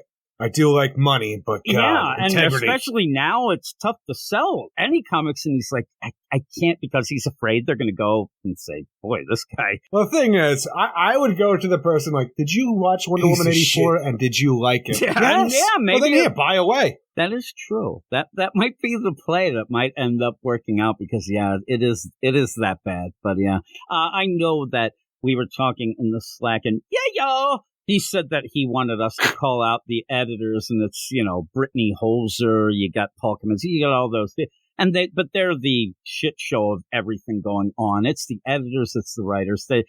This is why we're getting Tom King on Wonder Woman, because it's such a wreck. They need to do something that's going to light the fire under people's ass. I mean, that is, it's a drastic move, but it's already, people are already talking either way, and it's one of those. Like we talk about, like they said about Howard Stern and the Howard Stern deal. Half the people listen because they like him. Half the people hated him and wanted to see what he's going to do next. That's like Tom King on a continuity book, but I'm scared. But we'll move on to the last book of this section. Eric, this is a mind freak the likes of Chris Angel would freaking be freaked out about. No, I enjoy watching Chris Angel. No. Number 1,070. How about David Blaine? Are you a David Blaine fan? I think that when you watch either of those, you somehow get hepatitis, allegedly. Written by Ram V, art by Stefano Raffaele, Ivan Rice, Eduardo Ponsica, Danny Mickey, Joe Prado, Julio Ferreira, Juan Castro, Brad Anderson, Adriana Lucas, and Ariana Mayer. Some of those are in the backup that we won't even deal with. This book is awful, and if you enjoy it, all the power to you. Please get a hold of me and let me know what the fuck is going on, because not only is it a slog to get through, but Ram V is putting up roadblocks after speed bumps after brick walls for anybody to get involved in the story, in my mind. And the things that end up popping up, you can't even make sense, because the dialogue is just so over the top. We go back in time. He's going to give us a little background of the organs. How long ago do you think this is? I don't know, because it's jumping around and stuff like that, like crisscross. Because, like, Prince Arzen, who is our main antagonist in Gotham right now, just because he's in Gotham, he's the one in power. Obviously, Mommy's the main one, but she's not in Gotham right now. But he seems to be a young man of 21, something along those. His family seems to live a lot. They're immortal to a degree, so I don't understand how that works. At what point do you stop aging? So everything that goes on with this backstory, because all we're going to have for the majority of this is pretty much a flashback to the Orgums, Prince Arzen's father, and how his father's best friend was Ra's al Ghul, who ultimately killed him in the desert, when the father, who was from a nomad tribe, had to marry the Princess Orgum so they can align the tribes of the sand and do all this stuff. She wanted him to go on a quest to find his lost city, because back in the day, the lost city of Airham, whose treasures were so powerful that her denizens left of their own volition, bequeathing the city to the desert for fear of it being taken by more impetuous hands. These people left because they had a city that was like Atlantis, with all the treasures they had there, this gift of immortality, of knowledge, all this different stuff. The power cannot get into the wrong hands. We don't need this, so we're going to leave it behind, because it could even corrupt us, because with great corruption comes great possibilities. Is that what Uncle Men said? Yeah. When we have this, it's like, you know what, husband dear, tribe of the nomads, wouldn't it be great if our son Arzen would grow up and have a place that he could have? So why don't you go on a quest and find your people's lost city? That would be great for you. Hey, Ra's al Ghul, best friend, when my husband goes on the quest, when he finds it, I need you to murder his ass, because my mommy, she won't have no lousy desert nomad be a king of the freaking Orgums. So we're going to kill his ass, get rid of him, but we need his riches and everything that his lost city has. You have this story that is just so narrative. I want to say like narrative heavy, but you don't understand the idea of heavy when I say it, because it is just Ram V.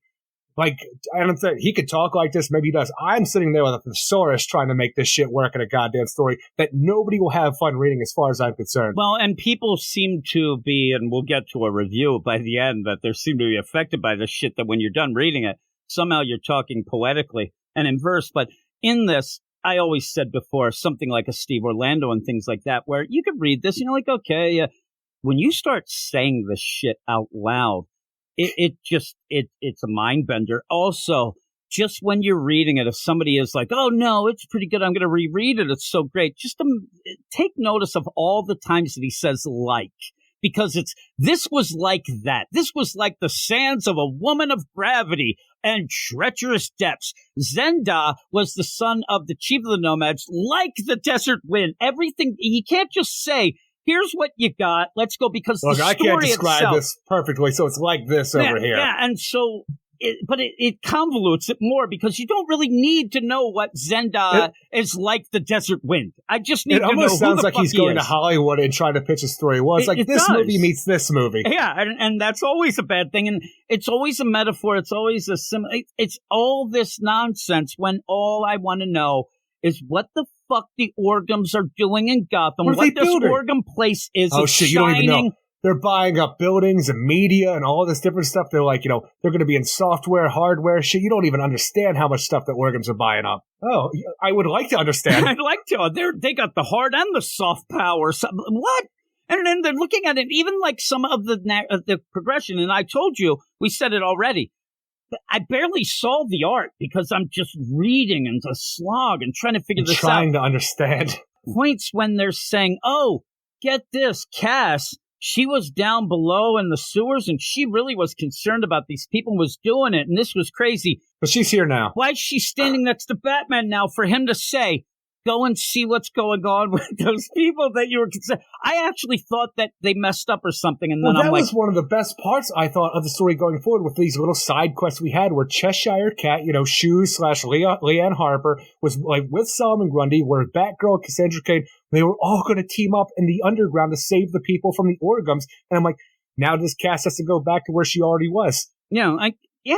She has to double back. Now, in this, again, in the end, if you're into the story, this is, to me, it's more minutia. It's okay, you have these Orgums, and he's going to spell it out. Oh my God, Vandal Savage shows up, and these treasures they get to, but you almost have, the Indiana Jones moment where this guy's protecting. This is Last Crusade. Oh my God, when you have the idea when like Ra's al Ghul and the King Zedha, they go into the whole thing. They finish their quest. We found the lost city. They have to kill all of these marauders who call themselves Lazarus. I thought, is this going to be the beginning of the League of Lazarus? It's not, but they just call themselves Lazarus because of the treasures that they're keeping secret. We murder all those men, and we get to the riches inside the city. And there's an old wise man who's been there for thousands of years. And like every time somebody comes, he tells them the story about the idea of why we kept this. Those men you killed, King Zedha, these were your own men who were left behind to make sure that nobody would get their hands on it, because even our own people can't have this power. What do you say, King? Are you going to leave and I'm going to resurrect these people like I have done 12 times over from everybody who comes to slaughter them? I would say get better guards, personally, but you can resurrect these assholes if you want. They're not doing much, I guess. But the idea, you know what? I can't take the treasures. This is bad. Well, Ra's al Ghul is then going to be like, how about this? Your wife, she told me to murder your ass. So either you can find these whole things and I won't kill you. You bring it back, she's going to get somebody else to do it. Or I can just kill you right now. Make it pretty peaceful and what it's like, say, like, let bygones be bygones. You know what? That's pretty good, Ra's. You kill me right now. Make it soft and gentle, my brother. Soft and gentle. And then after that, make sure you whoop, whoop, whoop, and run away. And grab the riches. Run, my friend, run. And you have that, like, Vandal Savage comes and then Vandal Savage is, I want to get that old Sky Stone from that old lady's head. And, that's the thing, too, because one of the big riches we have of these two, like, sand tribes is the idea when the meteors fell and gave Vandal Savage's power. I guess more meteors fell later on, or they just found pieces of it because he was a Neanderthal. These people seem to have acquired their meteors later on, but they broke it in two. The one took the one, while the other took the other. For some reason, our Orgum clan, our family, and this thing, you know what? The matriarch of our clan, she needs to embed this shit in her forehead. Give her a big old goiter with it because it's going to give her knowledge of the future. Yeah, and it's going to talk to her. She's going to find out stuff. So the thing is, if you just told this a straightforward way, first off, I still don't think it's necessary. This is more of, window dressing so you can go, oh my God, these Orgums, they have a history. They're going to do this, and it connects to Ra's al Ghul, and you even have things less with of them in another tribe. Yeah. So, but you end up having all that, and they're going to get this treasure, whatnot. But when you end up just mucking about, and then by the end, I'm telling you, I saw some people saying, well, this was the greatest because it tied everything up. It told you everything. And I'm like, really? Just because you have Batman standing around with a fucking music box. This doesn't wrap shit up. He's just standing there with a music box. Even at the one point where Ra's knew that how to fight Ten Claw you get with the silver, because Eric, he's the Wolfman. And then it's like the Flesh Crafter with a what? Like, what the fuck? And then the Serpent with the strength of the mind. All right. Like, I don't know what's going on. You use your antidotes to fight him. Yeah, you're just adding more stuff to shit you didn't explain before. You're doing all this background stuff just so we could have the idea of why the Orgums hate the Al Ghuls, and they have this blood feud with the League of Assassins because Ra's al Ghul killed Prince Arzen's father. He doesn't understand the real reasons behind it or anything like that. But we have all this esoteric stuff going on the Orgums have that doesn't make any sense. We got it from the city over here. That's where we got him. This is bullshit over here. But the big thing about it that I actually do care about more than anything that we've dealt with so far in Detective Comics under Ram V's run is the idea that Vandal Savage has come to the Orgums to get this stone out of this bitch's forehead, because the idea is he's collecting these pieces of stone that originally gave him his power because he's weakening for some reason. And I want to know all about that. Nothing about the rest. I'm hoping that by the end, he gathers up all his children, and the comet that's coming by, he's going to stop it. Remember that nonsense story? God. And that was part of the truth. Yeah, it was. The whole deal with Vandal Savage, then I'm like, oh shit, we're getting the War of Immortals. Eric is going to get what he wants. I don't need this, but that is actually the most interesting thing about it. We talked about this before during the One Bad Day Ra's al Ghul story, where Ra's al Ghul's whole modus operandi is that he hates all this growing society because it's killing Mother Earth and stuff like that. And the idea of him being immortal, his greatest threat and person of interest should be Vandal Savage, because he's the original conqueror who builds up his cities and all these territories and all these kingdoms. He is the originator of all of this, bringing all this war and technology to people through his everlasting time. This should be his number one desire, to kill Vandal Savage, who is the originator of all of this by being the oldest immortal there is. This is getting somewhere close to that, but Ra's al Ghul's dead. And even then, the whole plan, they do mention that. At least he, references that a bit. But the thing is, though, that overall, I don't know why Ram V is making it so hard to enjoy a story that has a couple. He's done this now. We almost have 12 total issues because we had an annual and 10 issues, and we're never getting more forward. I thought, oh my God, the Orgums, they're stepping it up. We're going to see. And then we go back in time to see more of a connection with Ra's that we'll probably get more of that. And you'll end up having Vandal Savage, whatever. But even at one point, some of the dialogue, which we're not going to get into, we're just going to get out of this nonsense. But I sent you a deal because at one point, the dialogue was the device, the Thalamus engine, based off what Talia told me.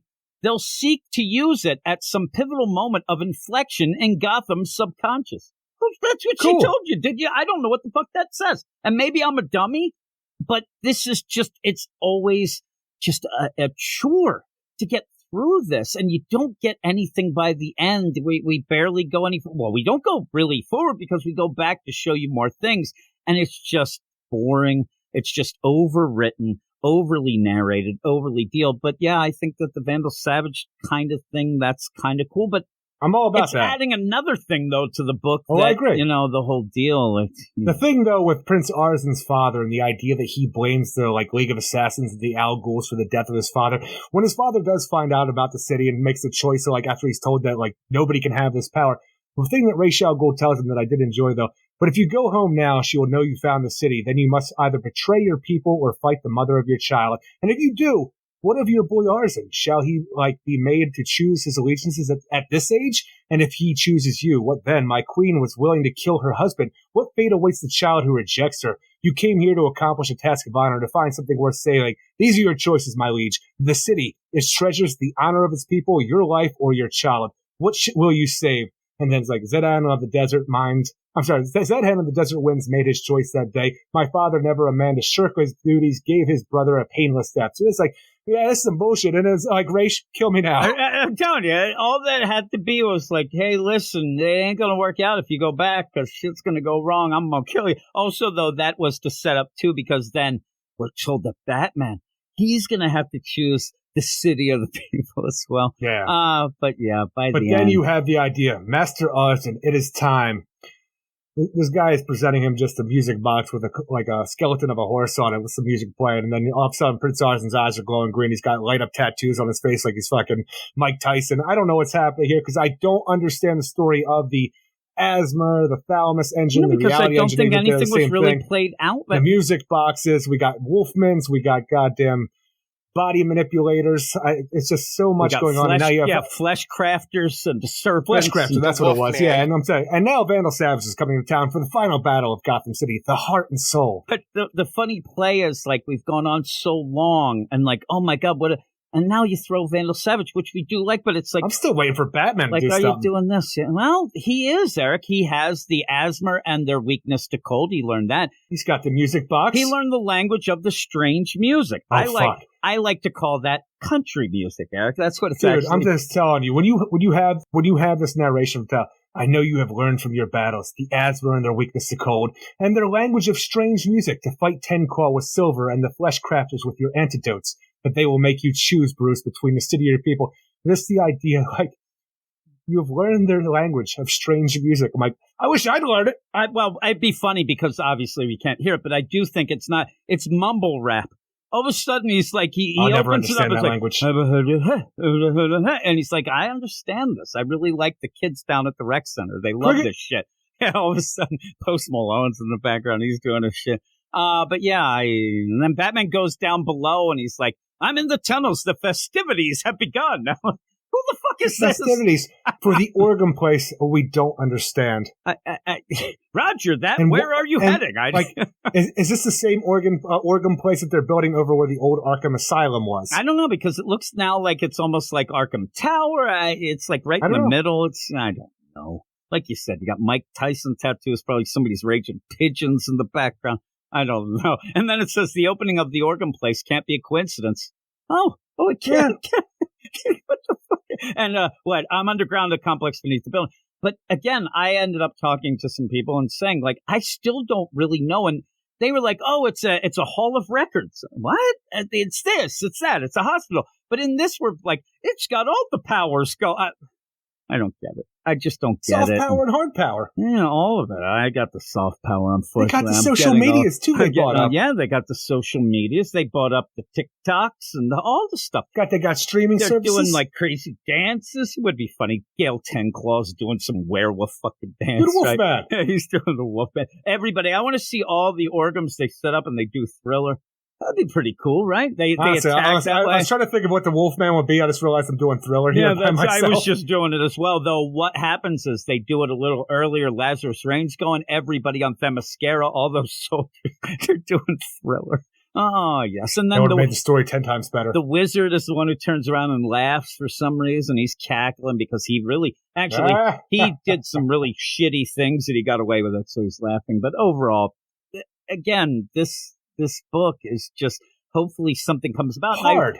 It's very hard. I went to look in and like, okay, well, what are we going to do? Because we end up having 2 months off. You know, the spookiest months of the year, July and August. So I thought, well, are they going to do a play where this ends before that? Because you think they might want to. But I don't think it does. No, you're just going to have that, it doesn't that look at 2 month gap, and nobody's going to know what's going on when we get back. What the fuck? I barely know what's going on now, and then we're going to have a 2 month gap. But we'll see. It's weird. The sales in this book like fluctuate so much. It's up, down, all around. Clap your hands, bottles and cans. I don't know, Eric.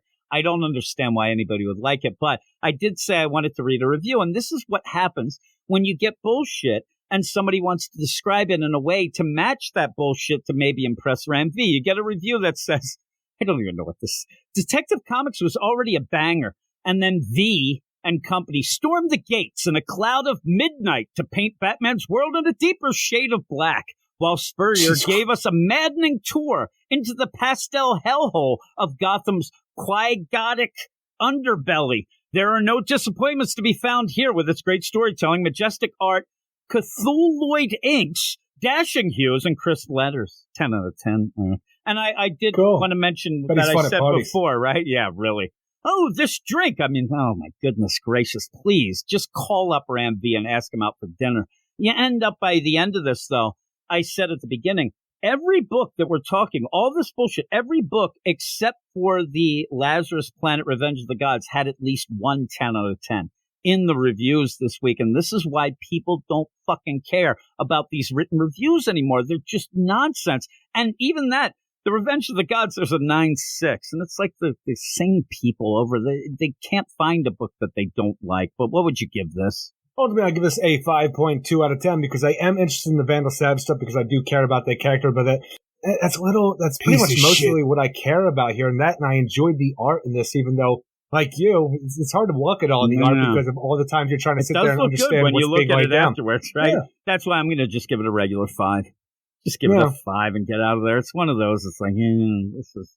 But tying in the meteor that gave it, Vandal Savage's power and the idea that Vandal has to collect more of this thing that originally gave him his power because now he's weakening for some reason, that sounds like an amazing story. I want to know more about that. It's just I wonder if he's going to tell it because that, you know what I mean? Because this is more the organs, maybe. Maybe he'll do that in the Vigil book, right? The Vigil. Maybe. I don't know. I don't know when this shit's going to end. I'd also, it's not going to end, but that's what he does. You can't kick him off a book because the guy never tells the story. He does 10 issues of Swamp Thing. You have to give him 6 more. And he still didn't tell the story by the end. He starts doing the nuclear and the nonsense and the machine, the meat machines. The hate bombs of the Nazis. Oh, my God. But that's the end of the first section of books. We still have a whole other section of bullshit, Eric. But we'll be back to do that, have some fun with it in just a moment. All right, we're here. 3 books, Eric. I have a feeling that things are going to pick up here. Hooray. We're going to end up. We're going to love it. We're going to love everything going on. We're going to start. I like lying, too. Yeah. I'm lying around. Wasn't that the place, Lying Around Books downtown? Yeah. And I was like, why are they always telling fibs? I don't understand. Is it that you go up and they're like, I'll take this book for 50 cents, and then they charge you $2, and then I run? Yeah, that place is fucking expensive as hell. Yeah, it was. I actually did go in, and I saw at one point they had the Player's Handbook, the old AD&D deal, and it was way too pricey for my blood. And really, I think they were trying to rail people with it. And I mean, they were trying to rail people with it, Eric. Unstoppable Doom Patrol #2. You ready? Is it unstoppable for you, Eric? Is this the unstoppable book that you cannot fathom it stopping? Is that what they say? No. down at the flea market.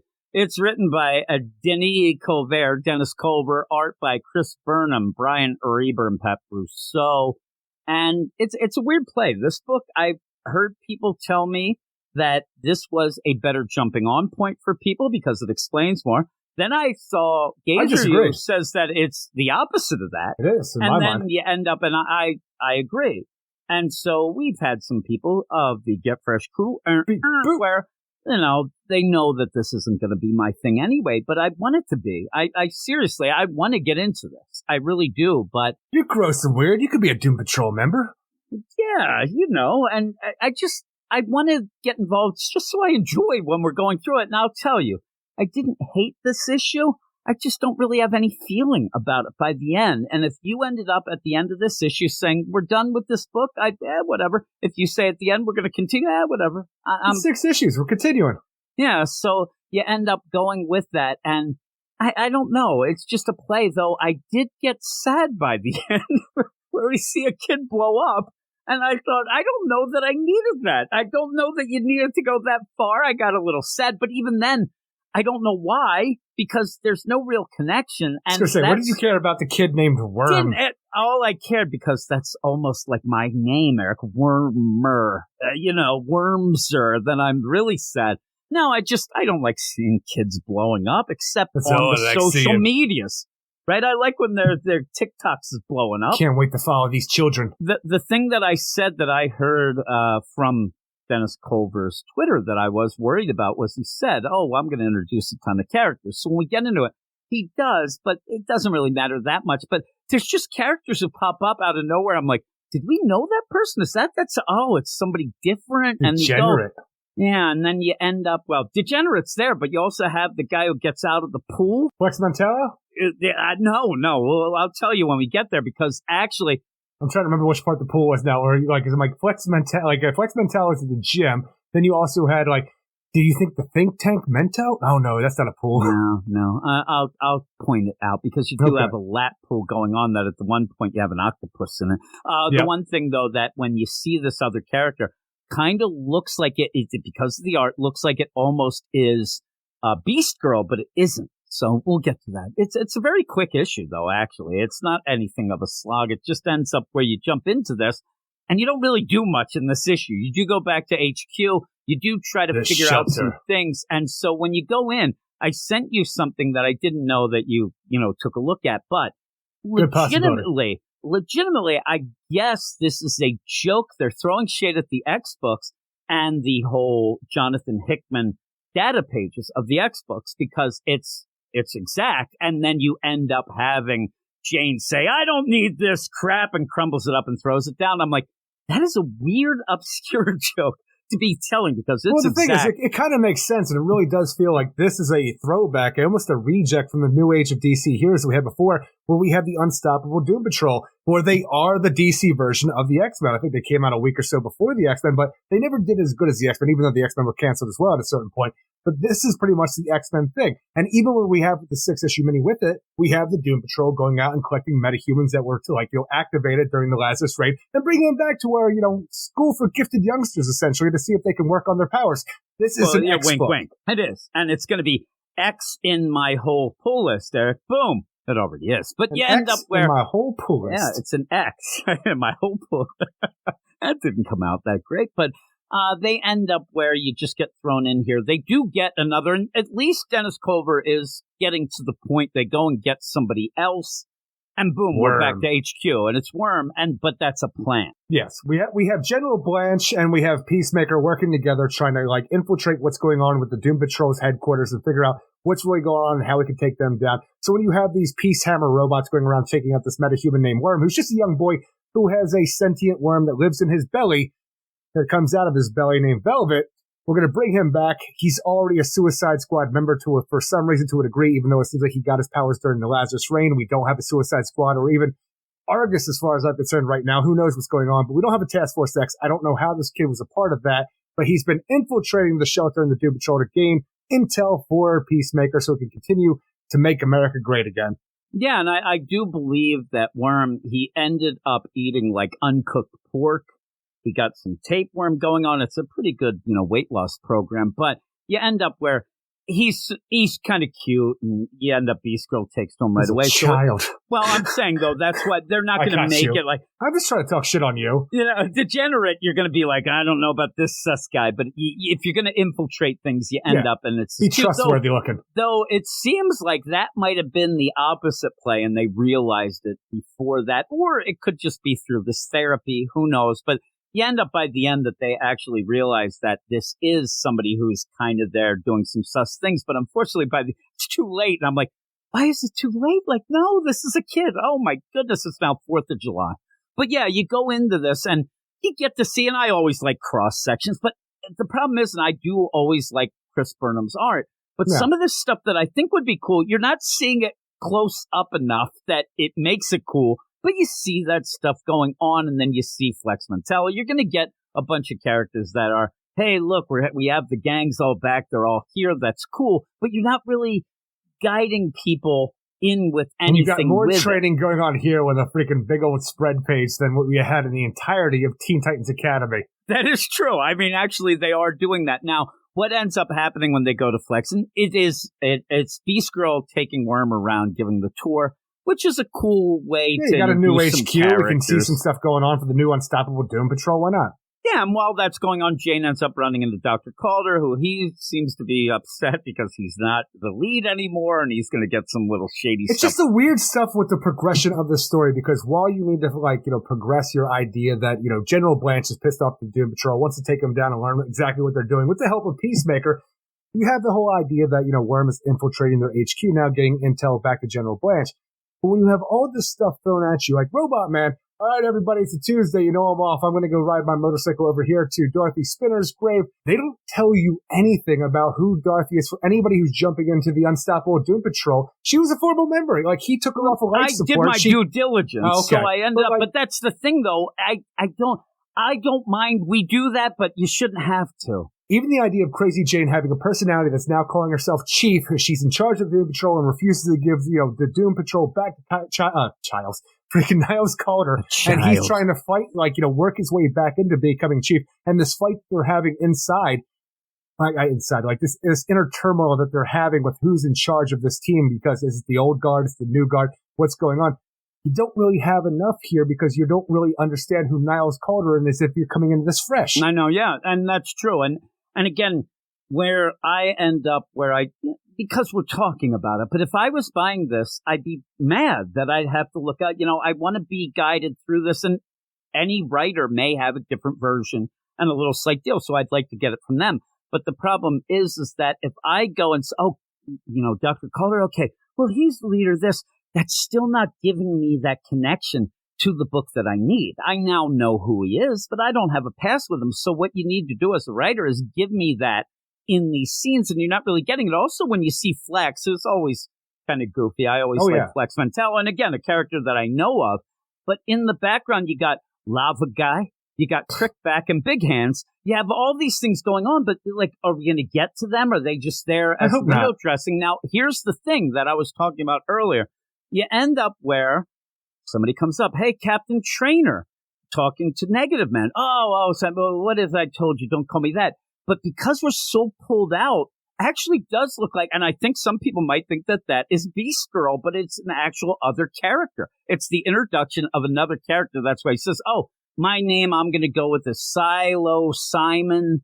I'm like, that's the worst name ever. If I'm Negative Man, I'm like, you go back to the drawing board. But there's another character that we're going to have to learn about. And it's already getting too crowded. And do I want to see Big Hands and Crickback? I don't know, but they're there. But in this, you do an okay job of this idea of this worm. Silo Simon, okay. I think that's the character that we had previously in the Lazarus Reign tie-ins that we have with that character Simon, who was part of General Blanche's army. Well, there you go. And so there he is, but it's so the art isn't even showing you that this is that important. And he's that fungus guy. Yeah, and because he's purple as well, you kind of get a little bit, says Simon and stuff like that, but still, you're not really getting the oomph. It wasn't like this until you said the idea, because I said the name to myself when I was reading the book, obviously, but it wasn't until you just said the name, like, Simon, I'm pretty sure that was a character, so it's a callback. I didn't pick up on it when I was originally reading it. And then while that's going on, if you go and look in the back, there's Flex Mantello. He's making out with somebody. There's a lot of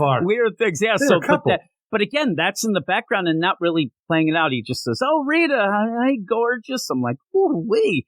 But again, what I'm centering on, me personally, is the worm story, which by the end it's okay. It's not great. I felt bad because of this kid, but that is the main deal, right? We are worm in this whole thing because we're getting a walking tour of the new shelter HQ and stuff like that. Learning who the characters are. Flex Mantel being the physical strength trainer. You have Dr. Cinco, who is this team psychologist. You go through that whole thing. You're learning a few things here and there.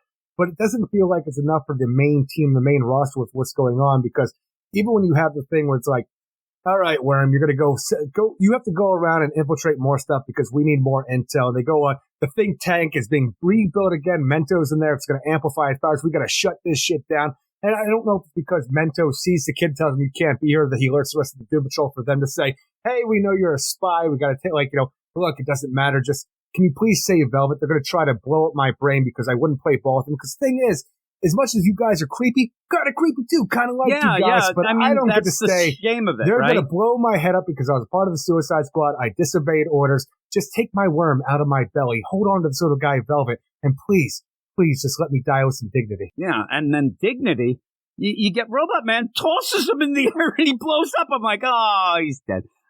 But we saved everybody else from the head explosion. Robot Man, he goes and sees Dorothy's face. Again, this is stuff for people who are in the know. Yeah. Because even if I look up the character, it lets you know that the Milk Wars, the young animal stuff means nothing. Yeah, they're all done. But that's where I think that overall, I think you would have been better played in the idea. I know they want to tie in this Lazarus Reign and all these metas. It gives you that X-Men feel, but maybe for this series, you just needed to add the one character, say the Beast Girl, and then develop that, have them going on, not 5 characters each deal, because he is now going to, and there's other characters that pop up here, but these are characters that are going to be expanded upon. and said that, like, by issue number 5, this roster is going to have, like, 15 characters. And I think you're already leaving some people like me behind, because as you're going on, you're seeing, you know, these cross sections. You end up seeing, you know, some little jokes. I want to be Doom Patrol Dark down below. You end up where there's a guy in the hazmat deal, and you have these things going on. And maybe it's a little too much, you know, right away. And I think that while I thought that Doom Patrol Dark is kind of funny, but I think Dennis Culver is writing a book that I think he believes that it's more clever than it is. And it's not really that clever, but there's something here with Peacemaker. Well, even the idea where you have the think tank like being rebuilt with Mental inside to amplify his powers. Essentially, what the Peacemaker and General Blanche are finding out, they've rebuilt Cerebro. Yeah, it's Cerebro. And again, when you sit there and don't explain things, that's where people like me who aren't really aware of things are going to go. It's Cerebro. Okay, I get it, and I guess, and then you just end it. It's such a quick issue, and they end up where Wormy's like, I'm not down with this, Peacemaker. This isn't working. It's not going. I'm like, oh, thank God. Like, I don't want to see. It's so funny too, because you have the idea that Worm, the little boy, he sacrificed himself. He's thrown away. Like they're like, the Doom Patrol was jamming a signal so it wouldn't kill him right away. He tells everybody, look, just take my Worm, let him live here because I done messed up. But I didn't want to betray you. They're already going to kill me.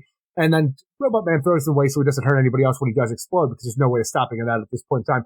But our big twist of the issue, and I don't even know if like it's supposed to like, I don't know. This is the big twist, but is it a big twist anybody's reading?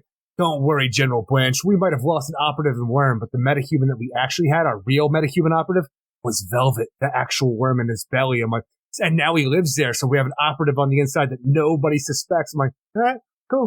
Actually, the thing is, I'm like, okay, so did the kid know that? Because that seemed to be his. Well, that's the thing is, you say the idea of the metahuman is actually Velvet. So did the Lazarus Rain turn a person into a worm that could make a human construct around him? That's his meta power? It's weird, but again, they said that this kid, like, to me, he knew that this was going on, so all that was, like, weird because he was part of the Suicide Squad, and maybe, I don't know. When there wasn't a suicide that existed during the Lazarus Reign. Well, that would be kind of a cool play if they ended up getting him and he's like, oh, thank you, I was part of the Suicide Squad, and that would have been the tell.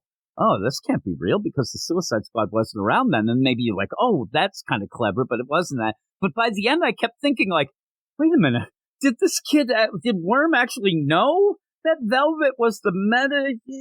Like, what's going on? Because is he crying there because he's upset that he betrayed everybody? It's not coming out of his nose because he's upset he betrayed everybody? And so at the end, is he like, oh, shit, I done messed up. I'm going to die, but the mission continues. Here's Velvet. Now throw my ass into the sky so I can blow up a la Firestorm. And then you can end up, making a statue for me. I'm like, I don't know by the end if he's sus or not, but I don't like seeing a kid with snot coming out of his nose, and I don't like seeing them having their head blown up. It's almost like that weird little grub that, like, Starfire had in the Teen Titans cartoon. That's what it reminded me of, actually, and I've even seen that. What also I thought was funny is after when it blows up, you have the other kids in the thing. They didn't realize, and they're on the side. Ooh, they think it's just fireworks, Eric, until all of it rains down blood and guts. Like the end of a Tremors movie. Exactly. It's Tremors, it is. Again, it's what it is. It's a very quick issue. I wasn't that upset about it, but it seems like I'm kind of being left behind. And it feels, I think is, I know a bit about you the Doom need Patrol, more, and I need more. And I just want the idea when you have Dorothy Spinner there, I just feel bad, like, you're not doing anybody for anything. When this is the dawn of DC, you're trying to pull people in. And that's the thing, with the idea of everything they're doing with the dawn of DC, are you trying to pull new people in, or are you trying to bring old people back? Yeah, I don't know. And even if you're bringing everything they're doing. But old people back, this still is more of the TV you know what I mean? It doesn't even feel like, because Ruben loves the old, Doom Patrol, and he's like, yeah, this isn't that great. It's got these things.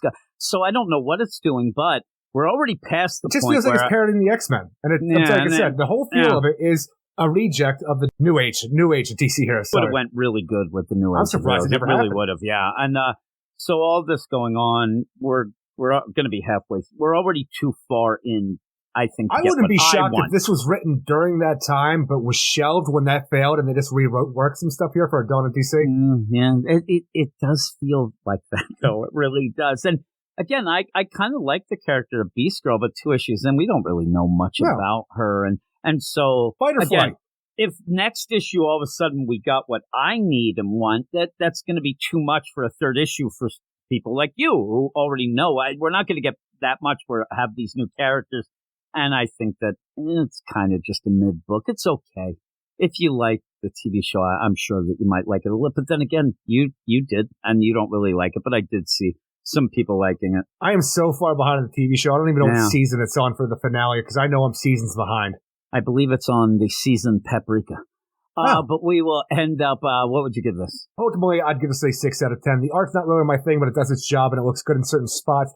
And the story is it's just a walk through the shelter. So, like, while you don't get much on, the background of these characters, since you are staying in continuity with other things, like Robot Man is going off to a grave.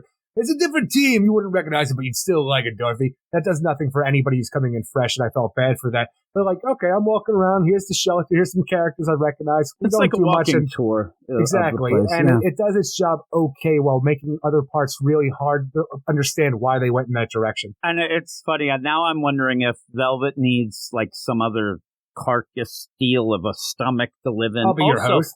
And here is like a cool old from the Stargate SG-1 or like, exactly. A Dax from That's Star what Trek. I was thinking. Exactly. I was actually in my mind singing Be My Guest for some reason. But you end up where, here's the thing, and we'll get to the book next.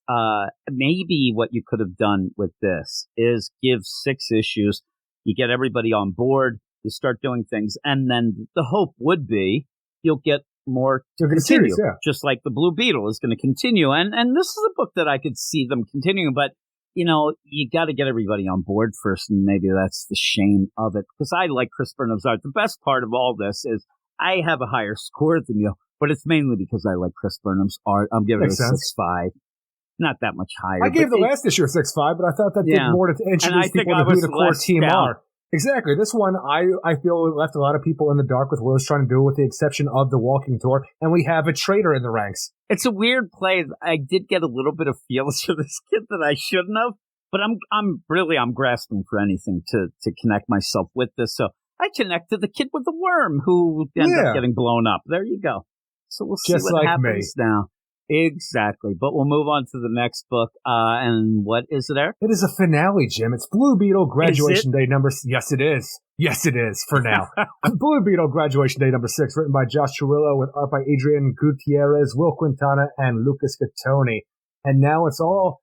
Everything we've built up for, it's all come to roost here, where the Horizon are coming in for their, air quotes, invasion, where Blue Beetle has proved his merit to everyone. The new Beetles involved from the Horizon, the Justice League, everybody who tried to take him down and tell him he's not good enough. He can't use superpowers anymore because he is a threat, whether he likes it or not.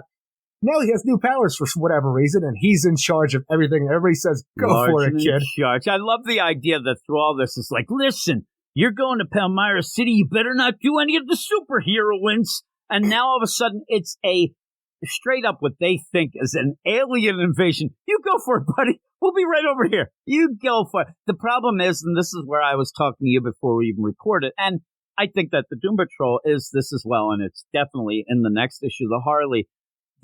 And it reminds me a bit, I think it's a little better, but it does remind me of Megan Fitzmartin on the Tim Drake. There's a lot of books at DC right now.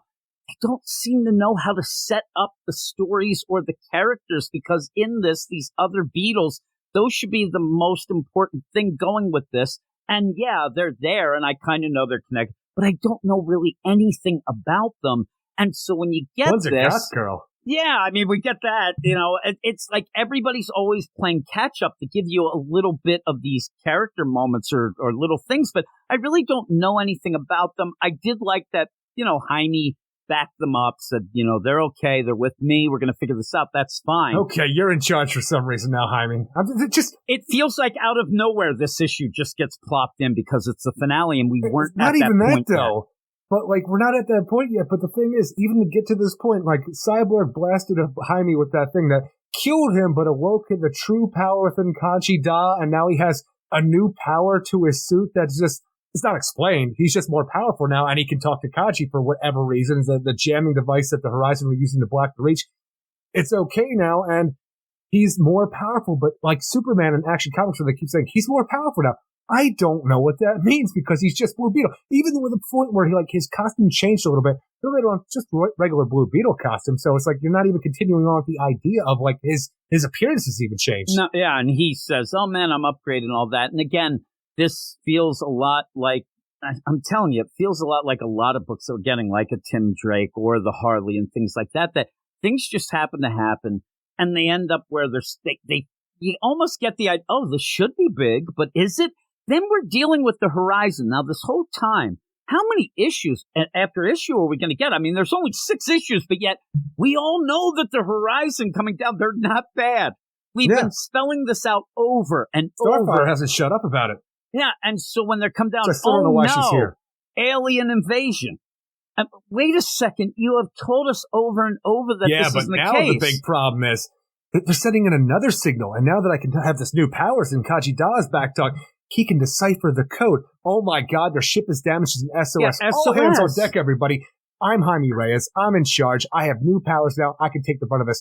Everybody, we've got to stop that ship from crashing down on the city. And even the idea of that's like, all right, Kaji, we're going to go up there, send all my power, all my new power to stopping this thing, put this away. What about life reserves? Like, no, we're going to cut everything. This is going to prove that Jaime Reyes is a true hero once and for all. And everybody's going to say, man, Jaime, you sure did it. And I'm like, look, I understand it's his book and you want him to do the most amazing things here, but you have Green Lanterns, you have Superman, you have Shazam, who Shazam doesn't do dick in this whole thing. Black Condor, he's just bitching the entire time. Shazam is like the first X-Wing that gets hit and he didn't even get near the Death Star, right? You know, at least Porkins had a good ending. True. Like, this is the guy who's like, oh shit, what happened to Johnny?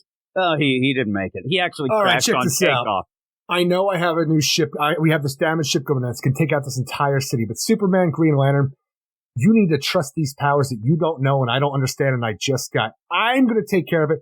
You take out the meteors that are also coming down. Okay, Jaime. Oh, right. I love the idea that somehow the footage leaks. 5 minutes ago, you didn't trust this kid. I'm telling you, the footage leaks and they're like, really? Batman is something like, what the fuck are they thinking? Now, in all of this, just as an overall deal, we ended up having the Blue Beetle series. I said right away, I don't think we're getting a fun Blue Beetle.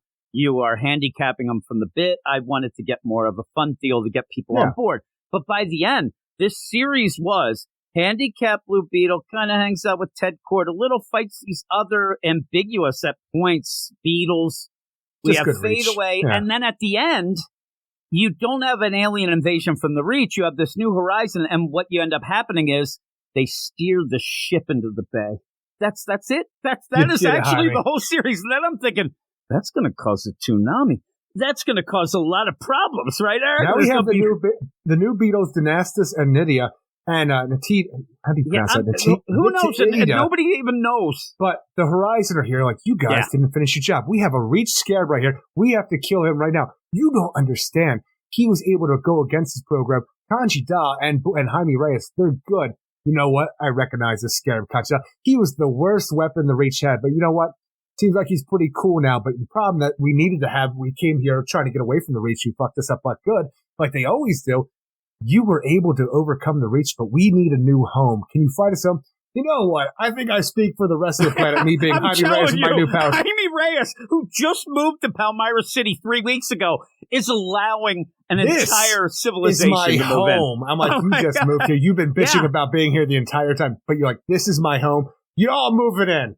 And I'm like, wait till Blue Earthers find out about this. Oh, there's big trouble. And like, and by the way, you all have jobs at my aunt's diner. I'm not eating that food. What? What the hell? Also, I love this play of you do get, well, you know that the Reach did end up invading before, and Superman, that's why we came to you. Well, you came to him. You're crashing. But the idea, no, that was him before. Oh, well, okay, you got him, and everything is forced. And this Jaime needs to slow his roll. For some reason, he thinks he's the big man on campus now because of these new powers, which I don't even know if he still has by the end of the book. But there's Jessica Cruz, which thankfully she's here because we were talking about the other day that the new Lanterns don't get enough playtime, but I'll contact the Guardians. The Green Lantern Corps can help find an uninhabited planet. No. And then Jaime, no. They stay here in Palmyra City. he doesn't even know them. I mean, they might actually like that better, but he's like, no, I speak not only for Earth and Palmyra City, but also the Horizon. They're staying here. I'd love it if they're like, well, okay, well, where are we going to stay? You know, do you have any money? Oh, shit. No, I'm just a kid. I love where Batman's like, I didn't even go to college. Batman's sitting there. He's like, I don't know if I like this. No, Batman, you better step in heavier than that. I think that you end up having big cock energy coming off of Jaime here because he steered a ship into the bay. He's like, oh, my God, I'm a hero. Everybody, drinks are on me. And everybody's cheering, but he doesn't have shit. I mean, the idea that it made me laugh out loud. That he's like, everybody, like, I want to have an epilogue. We do have an epilogue. I need the epilogue of the Palmyra City Council saying, this shit is not going to fly. We don't have enough resources or room for our own people. Fuck this. No, dude. That's the thing is, because thankfully with this big dick energy that Jaime has, just making all these big, huge decisions for no resource fund, Victoria Court comes down like, look, Teddy and I have the resources to help. We can make Palmyra City a safe environment for the Horizon. And I'm sitting there, 6 months later, just to the future where it's just District 9. Oh, I'm telling you, the idea, and I'm glad we're getting it, the idea that then she comes in and this is like gentrification in the weirdest way. Like when this city was a human city before, all of a sudden it's got a dome and they're breathing in methane. Who knows what like the idea that she comes in and nobody runs anything through anybody. They're just talking shit. These assholes who call themselves superheroes are making all this decision for this unsuspecting city. Seriously, I know that the Blue Earthers, they're a hate group, but maybe you get a less hate. This is wrong. Well, that's the thing, is you start doing shit like this, you start making good points to the Blue Earthers, and I don't want that. No, I don't either. I mean, seriously, if these guys came in Quakertown, really, I'd just say, you guys have it, you know, and we're going off somewhere. Like, what I'm saying in this, if it's Quakertown, they're like, oh, Jessica Cruz is like, oh, I'll talk to the Guardians. They're like, listen, fuck those aliens. I want to go to that planet. I want to leave give this me that uninhabited planet. Is there anything called the Bush House on that planet? No, it's thank God. At least we start fresh with no heroin. We will get there. It's almost like playing Civilization. Instead of trying to win the space race, you're trying to get the heroin well, that's going. The thing. You saw the movie District 9, right? Yeah. Oh, yeah. I saw it in the theater. All of a sudden, you just have this freaking ghetto section for the Horizon where they're feeding them cat food because they got nothing else for them. Exactly, yeah. Covered in garbage. Yeah, they'll be pissed. I liked it when it was supposed to be the Halo movie originally, and then they ended up changing that. Well, they ended up changing it. That was a crazy movie that I thought, like, the special effects and how they did it was really, really good. And it was supposed to be bigger, and they didn't really do it. It almost felt like it was going to be like the Avatar type concept, but you never really got much more. But by the end of the issue, with all the Jaime's decisions, Victoria jumped in and said, we're going to make this shit happen because money. There's Batman. I have my misgivings about this planet. I'm sitting there, thank God. And then there's Jaime like, I know. And then Batman out of nowhere, out of character. However, we have your back no matter what happens. Good work, Jaime. I'm like, who the fuck are you? I know. And then I love the idea. Who are these characters? I love at the end, and they're there, and what you have this Josh Trillo, who has been rewarded with this, and this book is not selling. And whatever, if it's an ongoing mini that we get to, it's not going to last. It isn't. He's not very good. This is a story that was you have these cookie cutter characters that are out of character just to be nice superheroes. And he added these you didn't need to do that, but I love it at the end where they're like, okay, everybody, let's get our heroes. Pedro, what's his name? They're flexing it up. Paco. He's there like, what is he doing? Oh, for the group photo, yeah. Yeah, and then I'm like, who turned Starfire into a fucking Muppet? She's in the back. I'm like, look at that fucking look. Well, I don't even know who that is. I don't mind the art in this book, even it's like it switches to an anime type style at times, but I've hated the way that Starfire looks this entire series because she just looks weird. I love too because we never really got a lot of the other, the other Beetles out of their deal. The only reason hey, I'm a goth fan is so that when you see the person with the dead inside shirt. Oh, okay, you seem like a barrel of fun. Well, thankfully, the other Beetle we know is the yellow Beetle because she's wearing a yellow shirt. It's Power Rangers rules. Yeah. And then just on top of that, I mean, after they pretty much decide the fate of Palmyra City themselves without ever asking anybody else, we go to a backup that ends up where, first That's off, part of the book. It is, but I thought that was Ted's sister at first, and it's not. It's Gimmicks. Oh, Gimmicks, and, yeah. Yeah, and you end up having Fadeaway who ends up opening up Gimmicks' bag, and Gimmicks comes out and it's like, hey, what's up? I don't know why Fadeaway knows Gimmicks and that Gimmicks is dead, but that's fine because Gimmicks that's the idea that this was the bag before the Fadeaway was talking about how he talked about Gimmicks previously. So when you have Gimmicks actually come out who died in the Seven Soldiers of Victory, and the idea, because like we're all fucked in big trouble because now Gimmicks is back because she was killed by the Sheeta. In the background there, you have what looks like a Sheeta silhouette. So you're going to have Blue Beetle and the rest of what's going on here continue on with the idea of Gimmicks Fadeaway and a Sheeta invasion. I'm like, all right, that could be pretty cool, but I don't know. I don't know that anybody's going to know or get into that. I don't think they will. You know what I mean? That's what I'm saying. Like, I'm sitting here, though. Oh, that's kind of cool, but that's me. I like bullshit. We still didn't even get a cool Blue Beetle book in 6 issues. I want to see, and again, this would maybe people, but I know you would still like it. I want some progression of the character, but I still wanted Paco. I still wanted Brenda. And he moved to a new city for no reason, besides for it's in the movie. Moved to a new city? The guy's the king of Palmyra City. He is making all these edicts that really, and calling it his home. Well, you think Paco and Brenda are moving? Maybe, I guess. I mean, they're best friends with the king. You end up where at the one point I love that he had this boy. You end up where all this going down, he's like, this is my city. This is my home. And then kind of backs off a bit a little later. And then I'm just thinking, you're there getting inspired by your mom and dad who ditched you in the city. Suddenly they show up at the end for the hero's pose. But really, they ended up just making you go there because they thought you were a piece of shit. We did nothing with the ants. No, the ants kissed once and had a diner. That's it. Why? What were you doing with this book where you had to have Starfire show? I'm telling you, look at her at the end. I've looked at it. I don't like looking at it. She looks like a Muppet. I don't get it. But you have all these characters. You're like, half of these characters you didn't need to deal with, and the other half that you did need to, you didn't do anything. I mean, Ted. Fadeaway was the best part. Ted and what we have Fadeaway was, forward. And we laughed about that. And I'm telling you, Ted's sister was okay, too. She's all right for a new character. She's a little sus, but you know, you want to deal with the main characters a bit. Like, Ted being the billionaire, like, we've actually gotten away from everything we had in the Blue and Gold book where Ted lost all this money. That's all gone now, according to this book, where he still has court industry, still in charge of things. We thought Jessica Cruz was still a Yellow Lantern, and that's... Well, who knows how any of that works, but that hasn't been in every other place either. But you have the situation where he's the goofy guy. You have the strict, stern sister. That's a cool way to play off each other like that. I like the addition of this new character for that reason. Ted in this is a goofball to me. Well, I'm saying Ted is supposed to be a goofball. Yeah, but I'm saying he's not stern or strict. He's just a goofball. Victoria is. Yeah, she's just sus. That's why you have her. Yeah, I don't even think of the her idea as of Ted running a company the way he is always kind of weird. So the idea that she's actually the person in charge, that makes way more sense to me.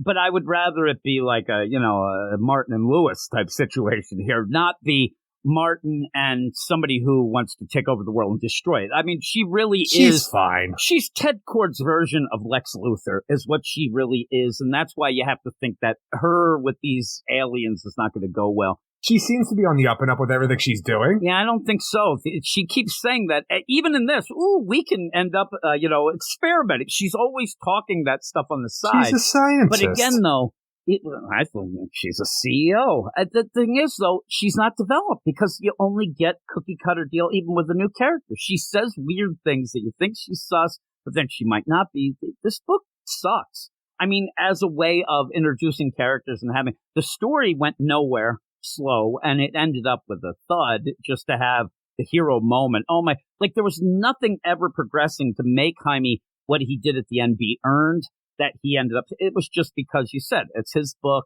Oh my God, do this, and he's gonna, put his life on the line, but it never felt earned, and he just meandered about. So I really don't know why we're going to continue with this with the same creative team. War. I actually like the art enough. I said at one point, you have Starfire that did look off, but overall it has that anime look, which is fine. But this Josh Trujillo can't tell a story worth a lick. No, I'm telling you, there's a big problem with the idea of the Horizon, but with what we end up with, it might not be for everybody, but Gimmicks coming back and actually maybe even releasing a Sheeta invasion as well with Fadeaway and stuff like that from everything we've built so far.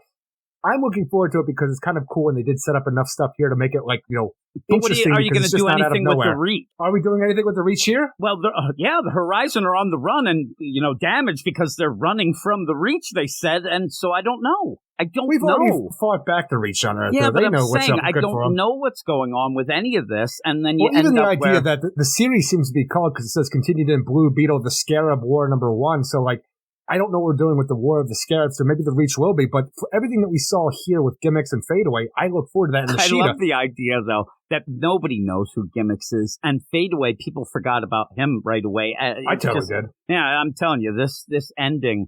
Again, is a thud. This is the idea of what we're going to continue with. This book has not been in the top 200 in sales as this one. How is it going to get any better? The sales aren't going to go up. It's just going to fail. It's going to be just an epic fail, but you'll like it because you like this bullshit there. Bullshit. Yeah, but the thing is, I like Blue Beetle, Jaime Reyes, and like I don't like the story that we got here at the Horizon and how out of nowhere Blue Beetle just became the big man on campus, large and in charge.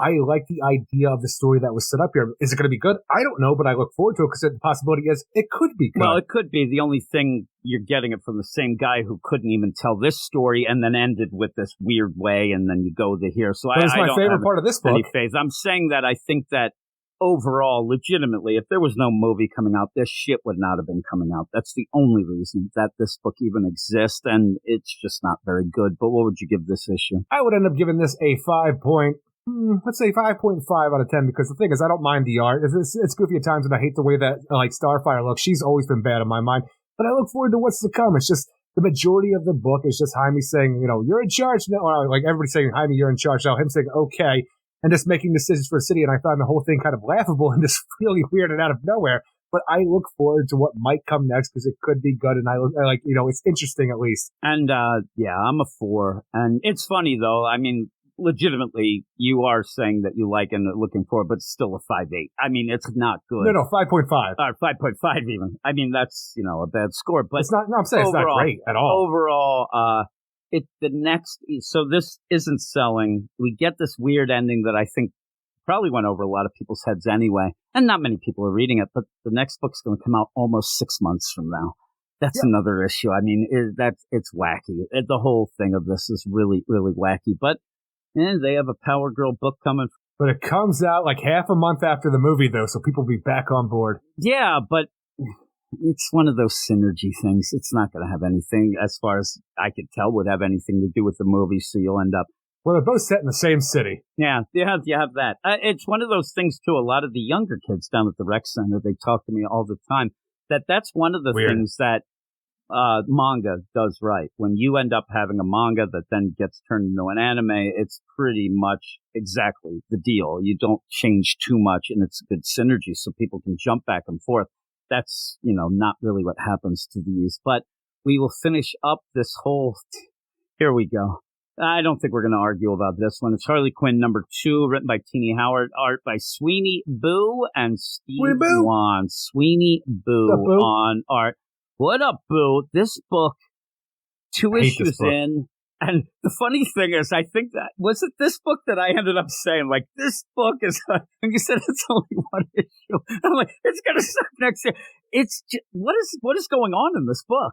What is happening in this book? See, the thing is, what we have going on in this book is the biggest problem that any writer faces when they deal with Harley Quinn, because Harley Quinn anywhere else is a serious character, but Tini Howard decides, I'm going to take this goofy character, right, who does goofy things, and I'm going to make every other character in that book be just as goofy, even though it's out of character for them anywhere else but here, because we have it happen to Zatanna in this, and all this other stuff. It's just Harley everywhere, and it's too much Harley. To me, say Harley is usually at the level 5, right? Right.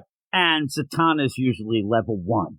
Well, you jack up Zatanna to 5. Well, now you have to jack Harley up to 15, and it throws everything off. I mean, and you have this going on where the thing with, and everybody's going to like a character a different way, whatnot. Me and you even like Harley different ways. You do like more of the goofier, let's have a, this is way too much, Harley. But you also need a story behind that. The idea where I think Tini Howard's writing the Harley as, that craziness, but then seems to want to get the story itself to be more Harley, but you don't have to do that. And all in all, the thing I like about Harley, even when it's goofy Harley, is the idea that you end up eventually seeing behind that, reasons why she's being that, but also she wants to try to do good there. So it's like a Damian Wayne. People are like, oh, he's an asshole. He's an asshole. No. He's an asshole. But when he ends up doing something good, you realize he never was an asshole. He just has a rough exterior, but it makes those moments big.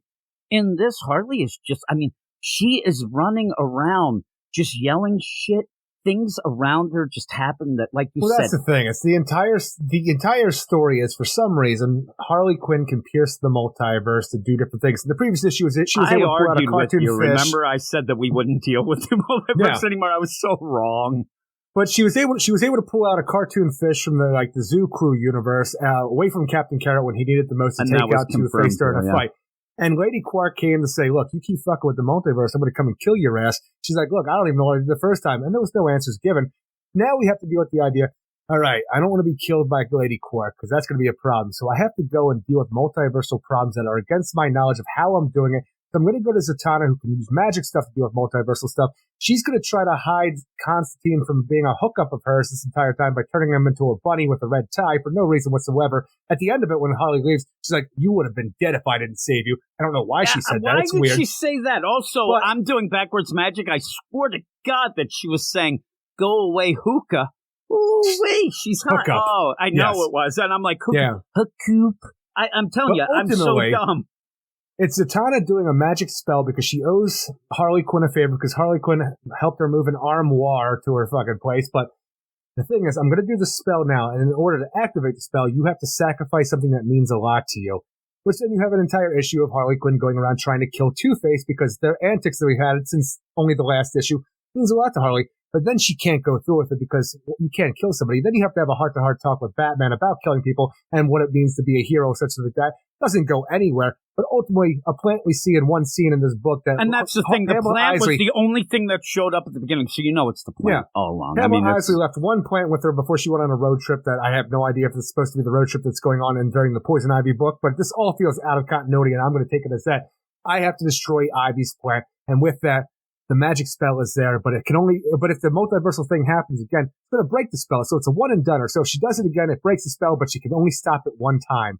So what's it matter, any of this? Nothing matters. And there's a point where, thank God, Batman shows up and finally says that, you're on parole. Because I swear to God, always through the issue, Harley doesn't say, I can't do this because I'm already in trouble and I'm on parole. It's always, I can't do this. I'm a professor. I'm like, yeah, but it's because you already got arrested. And I thought that you had Teeny Howard forget that. And then Batman does say, hey, you're on parole.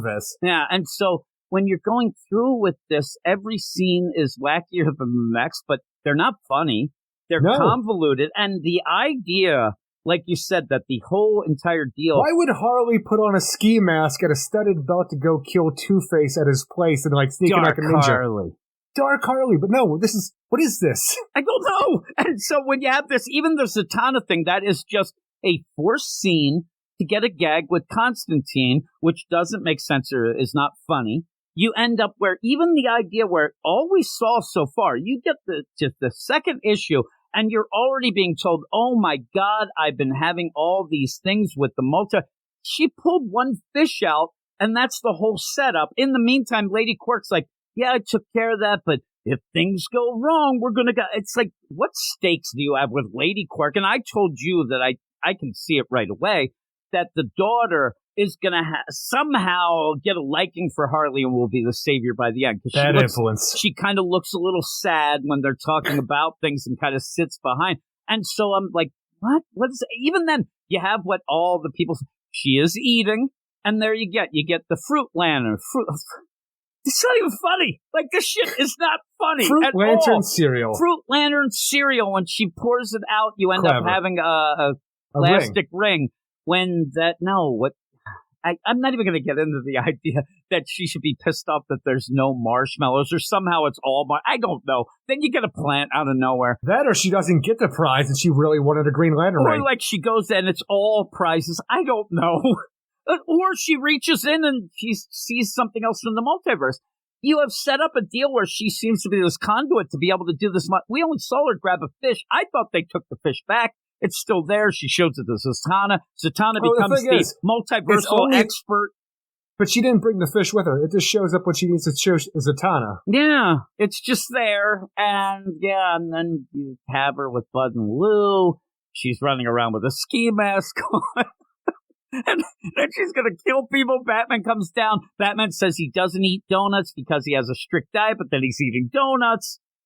It looks like the Simpsons there with the big donut ultimately, there. Harley Quinn thinks she is able to have the spell work because she sacrifices Ivy's plant. But then immediately Bud and Lou turn into these emissaries of the multiverse, possibly. And say that she didn't even get to cast the spell. So it's so weird, right? That or it did, and now it's broken because of what's going on. But the Bud and Lou either have changed to be this, they've always been this, they're now taken over by multiversal forces, but they're here to guide Harley for what's going on with her and her new found powers. When you go to a backup, that means diddly all, because God, I hated reading the backup to this so much. It took so long. It's Bud and Lou talking to her, and it has nothing to do with what we just had where Bud and Lou were talking to her. It's just out of nowhere, just Bud and Lou being these different things that are like, furries. Bud and Lou, and they were doing who's on first and who's in the multiverse. I kind of giggled at that, but it wasn't clever, though. I hate these backups. It wasn't clever. And here's the thing, and I know what you're going to tell me, but I'm going to tell you that this is a Dawn of DC book. This is 100% in continuity. It makes no sense, but it is. And then when you get at the end, I know what you're going to say, but it says, now on to another in continuity backup, and you're going to say, well, it's in continuity in this book. You're damn right. I'm telling you. They're claiming, and everybody I've seen, not even that, because we have a backup here that is just her having a bad dream where Bud and Lou talk to her and become different people in the fucking DC universe. It doesn't mean anything. It's a bad dream until it's not by the end. And what's happening, and I know that the whole play of going, and this is Adam Warren on story and art. I swear they had that in-continuity bullshit just to piss me off. Maybe. What pisses me off is, and personal now. I actually don't know Adam Warren. He could kind of fill in if like what's his name? Daniel Warren Johnson kind of look, or even a Chris Burnham a little. It has that look, but it's freaky. But at the one point, I don't need, and this gets me mad because Teenie Howard isn't writing this story, but she's writing the front up. But the idea, don't say clobber in time in a DC book. Fuck you. I get so angry. This seems like a Bendis thing. I know it's just a backup, but when you're like, hey, this is clobber in time, I'm like, fuck you. Fuck you. I just don't understand. And this backup's bullshit. Doesn't mean anything. It's the last backup was bullshit. Yeah, well, and this one, again, you have, no, what is in the, what's on this? No, what is in the Dark Multiverse? I'm not asking you who's in the Dark Multiverse. No, who's on Earth 33? And I'm sitting there thinking, and I couldn't think about it, but I wanted it to be clever to what Earths they're calling out and things like that. And I'm telling you, I really enjoy the art in this book, but the story-wise, this makes fucking Blue Beetle look like one of the best fucking superhero books I've ever read for comparison. It's bad. And overall, what the fuck's going on? This is bullshit. It really is bullshit. But what would you give it? Ultimately, I would give this I'm telling you, I like the art in the main. The backup's completely bullshit for art and story as far as I'm concerned. It doesn't belong in this book, and I don't even know if this book belongs in general. But even though I like the art, I'm giving this a 3.5 out of 10. I'm a 3. And I actually don't mind that. It's kind of a style that I like more than you in the backup, but the story is, even the idea that Dawn of DC. We double back to Two-Face for no reason. And then I'm just saying, when you are establishing a Dawn of DC, I know you need to have different types of books. You can have a goofy book, but don't make other characters less because they're in a goofier book. Have them be the straight man. Have it played completely serious where Harley is front and center, the character that she's supposed to be. That's what makes her special. She does not need to be around a group of characters, especially a Batman in this, where they're all just kind of when everybody's crazy, nobody's like. Crazy. She's there doing things that it makes it feel like an out of continuity universe where everybody's lost their fucking mind. And that's what I'm assuming it is. That it's a Dawn of DC. And Lady Quark and all of that is not being a selling point that I think they want it to be. Who thought that? Who would sit there? And also, again, we already did multiverse. We already did. And then you get things where you want to tell how they don't know how to read a fucking room. We have the hyena who laughs. No fucking person at DC wants anything to do with the Batman who laughs anymore. We had it too much. It was bullshit. Even mentioning Dark Multiverse is too much in the backup. Yeah. And yet you do that like this is some kind of, hey, I'm a wild and crazy guy here, and Harley doing We've had too much multiversal stuff. This is Dawn of DC. you have a lot of things that you need to set up, and you're doing none of it, and you're just being wacky, stupid ridiculousness. And, even Batman showing up, it's just nonsense. It's nonsense, but yeah, 3 out of 10. Bullshit, Eric. But what is your book of the week? My book of the week is Green Arrow #1. No surprise there. Yeah, and that was a proper deal of felt like Dawn of DC. I even had issues with parts of it, but I still enjoyed it overall to the point where I had to go and buy a Green Arrow action figure afterwards because I have a problem. And that's what I like. Now, you say that in my neck of the woods, because I'm an adult, I'm a grown man, I don't buy toys, Eric, but I won it where I read that Doom Patrol deal, and then I at least went into the app and read some Doom Patrol because it got me inspired to do it, and it didn't. I'm saying it didn't. I wish it would, but it didn't. That's what happens. I had somebody who, I think it was on the YouTubes, that ended up saying that, it might have just been on Twitter, saying that they watched the video and stuff like that, and they were inspired to get Green Arrow, and said that they don't really know anything about Green Arrow, so when they ended up reading it, they seemed to be a little lost, but they still got some flavor of a cool book, and they actually then got inspired to go and look. They asked me, what should I read, and what should I do, and I'm like, if you don't really... I'd hold tight and see what you end up getting explained to you, because there's a bunch of things going on. I think he wanted to know stuff that set up the story, and I said there's a lot that set up this story with Leanne and stuff, and so. Oh shit! Don't make him go and read Cry for Vengeance. That's a little too heavy out of nowhere. I ended up saying, hold tight, read the second issue, and hopefully things will be more explained. You can just use this as your jumping on point. I'm sorry, Cry for Justice. I don't know why I said Vengeance. It's because of the revenge that Oliver Queen took on Prometheus at the end. And seriously, I'm not even going to tell him to go read Dark Crisis because it was a slog. So I just said the whole type. But they got it, and they were excited, and they liked some of it. So he liked the art, doesn't know much about the character, but is intrigued about it. So that's what you want to do. But that's why I get upset at things like this, Harley. I mean, really, you're ending up pissing more people off than you're getting people on, I would say. Agreed. And then Doom Patrol, not that people would be pissed off. And who's jumping on this, be like, man, what's going on with this? Lady Quark and stuff like that. I know Harley, but what's this? A Harley book, I should be able to usually at any point, now maybe that's a fault to some of the things, but usually you can at least get your footing very quick and going. But Lady Quark in a different multiverse, doing things with Captain Carrot. And a Captain Carrot fish that you don't even really spell out in the first issue. You just mention Captain Carrot in this one in a cartoon universe. And you're doing a lot of things against yourself right from the get-go. You want to hear the funniest thing? And even after Harley's like, why does this bunny rabbit smell like cigarettes? First off, I thought it was a girl in the bed at first. But then second, I actually thought to myself as I'm reading it, ooh, Constantine better not find out about this. Because I didn't know it was Constantine. It didn't look. As soon as she said it's a rabbit that smells like an ashtray, I'm like, oh, it's Constantine. But it didn't look like Constantine to me. Where he ended up going. Oh, no, me either. But as soon as she said that, oh, it's Constantine. The thing is, now when I was starting to say that, why I brought that up is I just made the connection now. I'm such a dummy because I'm like, oh my God, Constantine's going to be pissed. I guess he was happy because he would have died. What's that even mean? I don't understand that. I don't know why Zatanna said that. What was that? I mean, really, what you should have done is say, hey, Harley, the guy I'm usually with, he's over here, and he might actually be able to help with all this as well. Maybe that could have been the play. Him with any of his hoodoo. Yeah, but, here's the thing. Harley gets the multiverse taken care of. Ivy's in hell. That's what usually happens. It's usually the person you love that gets fucked in that, so who cares? I've read that book lately. She is in hell. Yeah, so are we.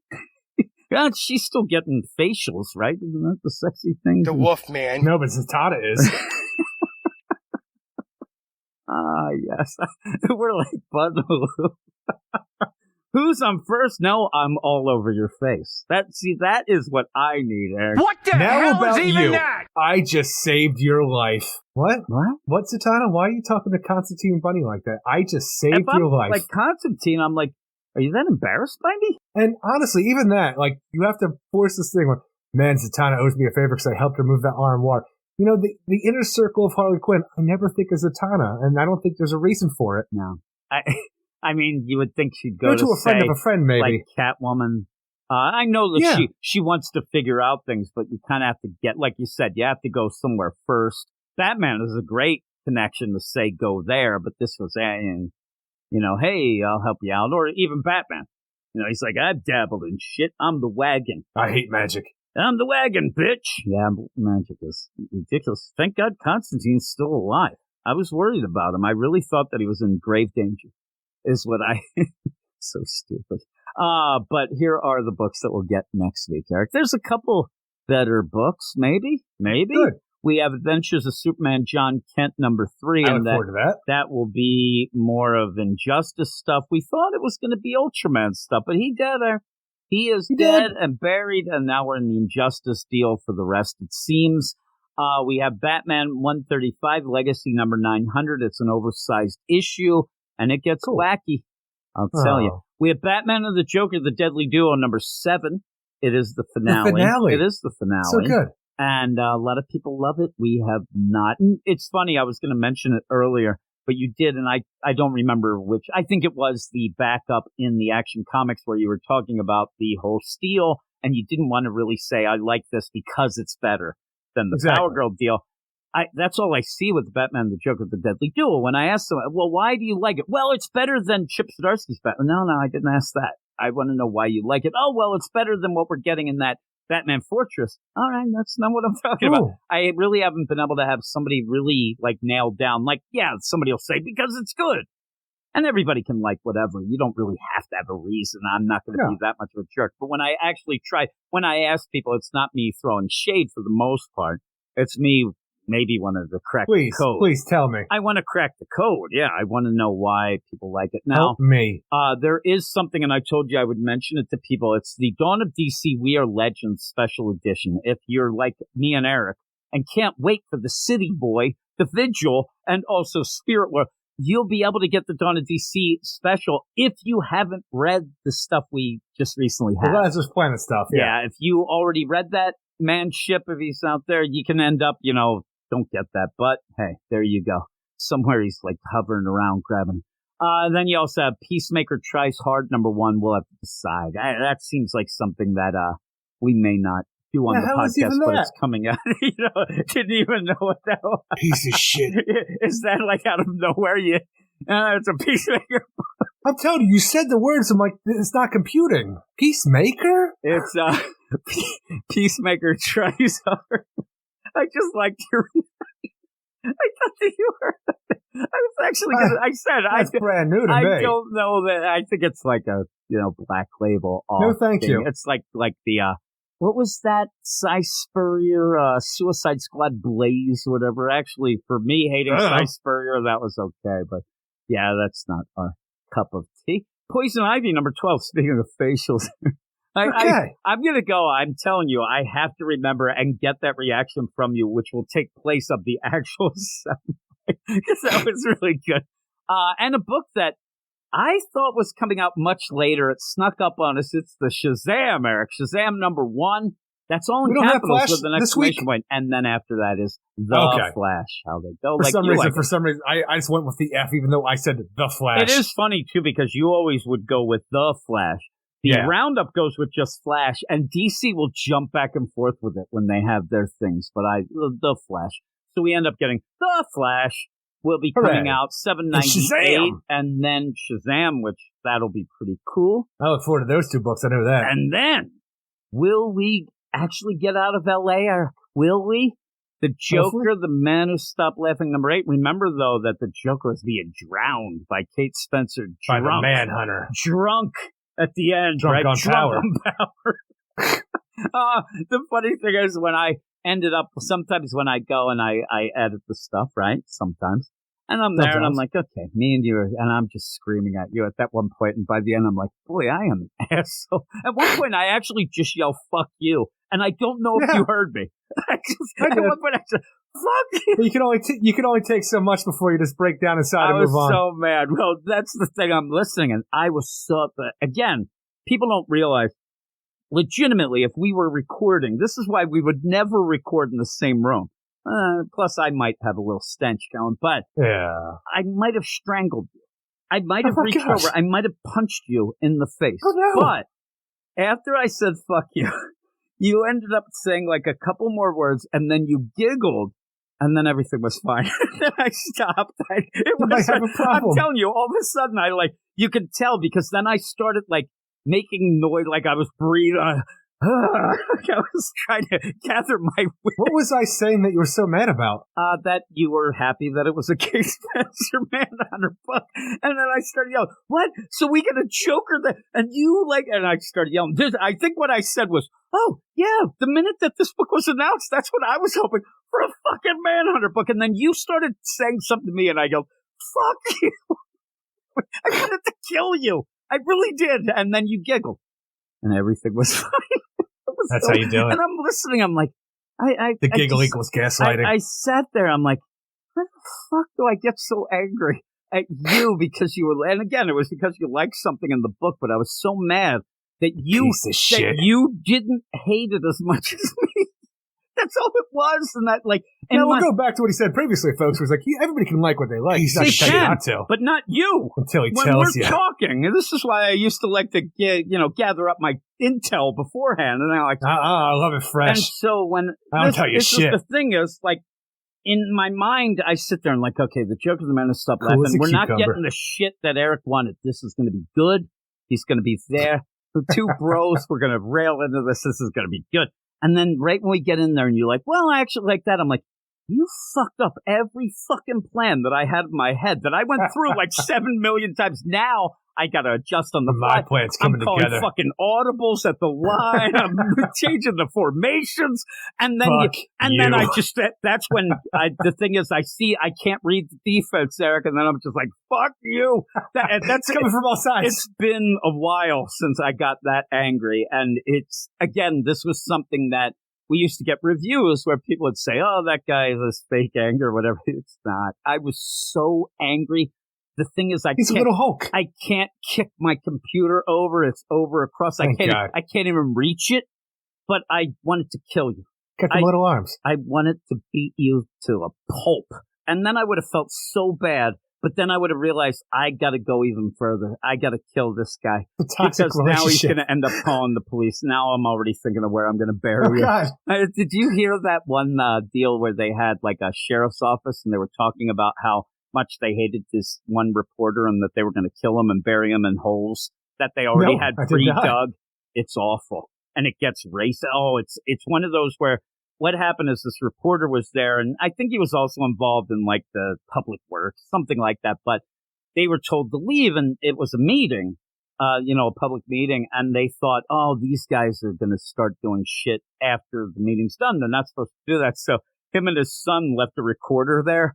The things that they ended up, it's the worst. But one of the things is the sheriff's like, I'm going to kill this guy. And believe me, we have already pre-dug holes that we've already done. And that's where we will put the bodies. It's like so horrific and just the most racist shit that they went on. And they're like, well, boys will be boys. Actually, there was also a lady there. It really, the way that they tried to explain it, like, well, we were just, blowing off some steam. Like, no, you weren't. And I wasn't either. I was angry at you, Eric. But yeah, by the end, I ended up realizing, what the fuck? Little giggle puss puts a smile on everybody's face. It ended up doing that. Now, again, if you would have been like, you're an asshole, it would have been World War VIII. It would have been done. But I'm not a jerk. Podcast over.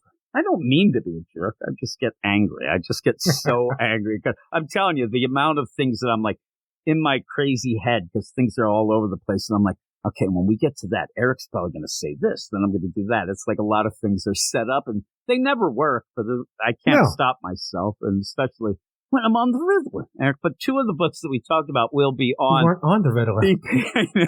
Now I'm saying, fuck you, Eric. The Patreon. I should actually get that where I said that and use that for when we give a fuck you 5. That would be pretty good because I flipped out.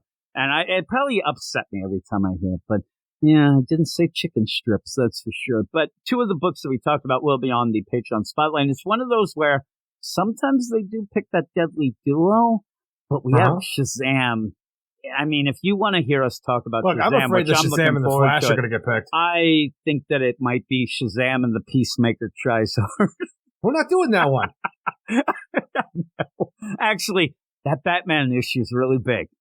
It is a big issue. See. Like Batman and Shazam, that would leave us with pretty thin rigs for the podcast. Now, I beg, like but that's the deal. And again, if you want to hear us, and I really loved that Green Arrow issue. So if you sitting there and like, listen to this then asshole. I came along. I'm like, listen to this asshole. You don't like anything. If you do go over to the Patreon at patreon.com/weirdscience, you can hear. And it's almost an hour and 50 minutes podcast of those two books. But we really were having fun and talking about that whole deal with Green Arrow, about it being feels like a rebirth, and it feels like a proper Dawn of DC book. But I'm pretty sure that if you want to hear us talk about Shazam, which who wouldn't, Eric? Who wouldn't? I already want to listen to it. That'll probably be on the Patreon spotlight. But we always announce it, and I always tweet it out. So if you want to, keep with your ear to the pulse of the Twitters, you end up following us at Weird Science DC, and you'll see those things as well. And we'll follow you back, and you can, throw shade at Eric. Tell,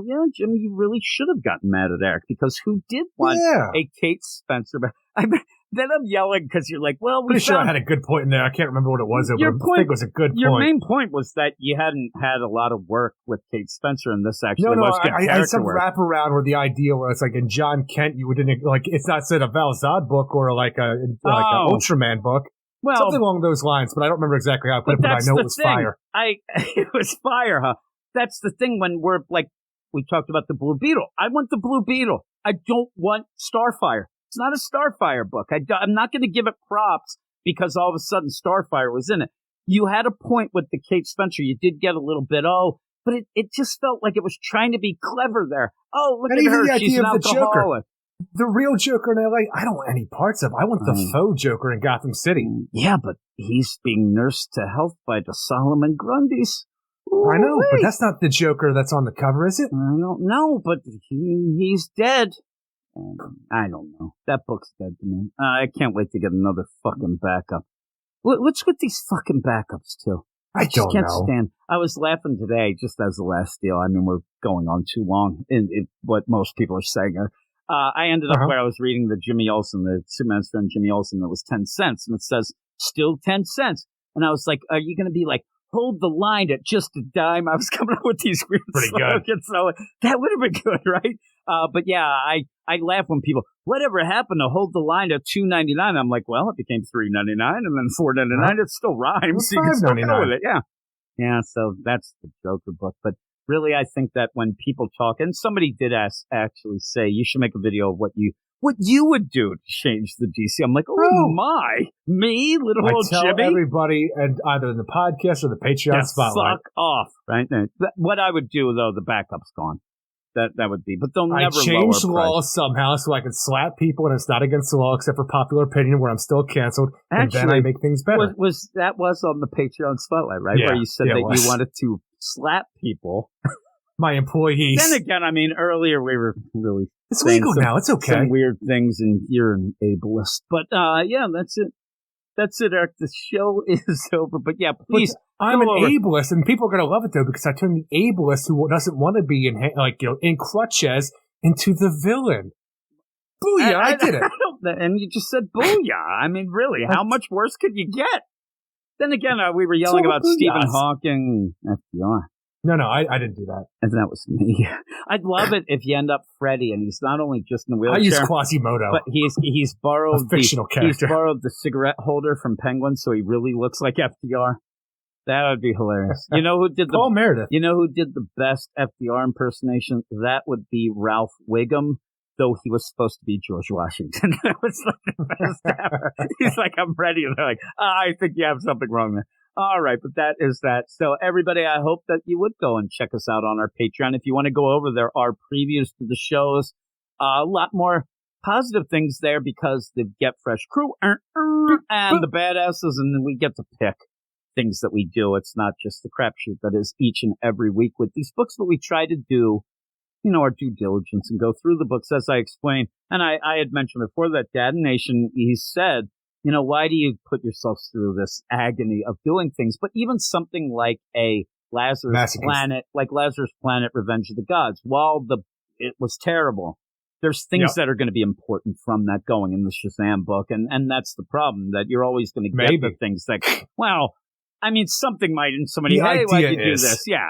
Again, that's what, I'm saying. Or even that blue, I don't know about that Blue Beetle. I don't know. The thing is, like, well, what about the Green Arrow? Like, it's important to read Dark Crisis because this happened with Oliver Queen, but then you read Green Arrow, They changed what happened from Dark Crisis into that. But wasn't it important to know that they changed it, right? You got this?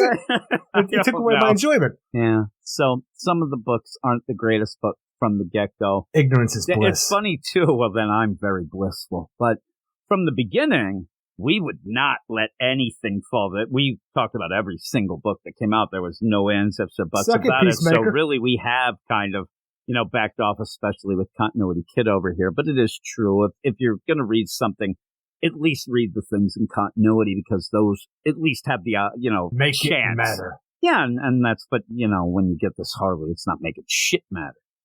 Maybe it is making shit matter. It's not my fault the book is shitty. It's supposedly in continuity. It's a Dawn of DC book. I don't think it's in continuity, but we have to keep doing it because maybe at some point it'll do something.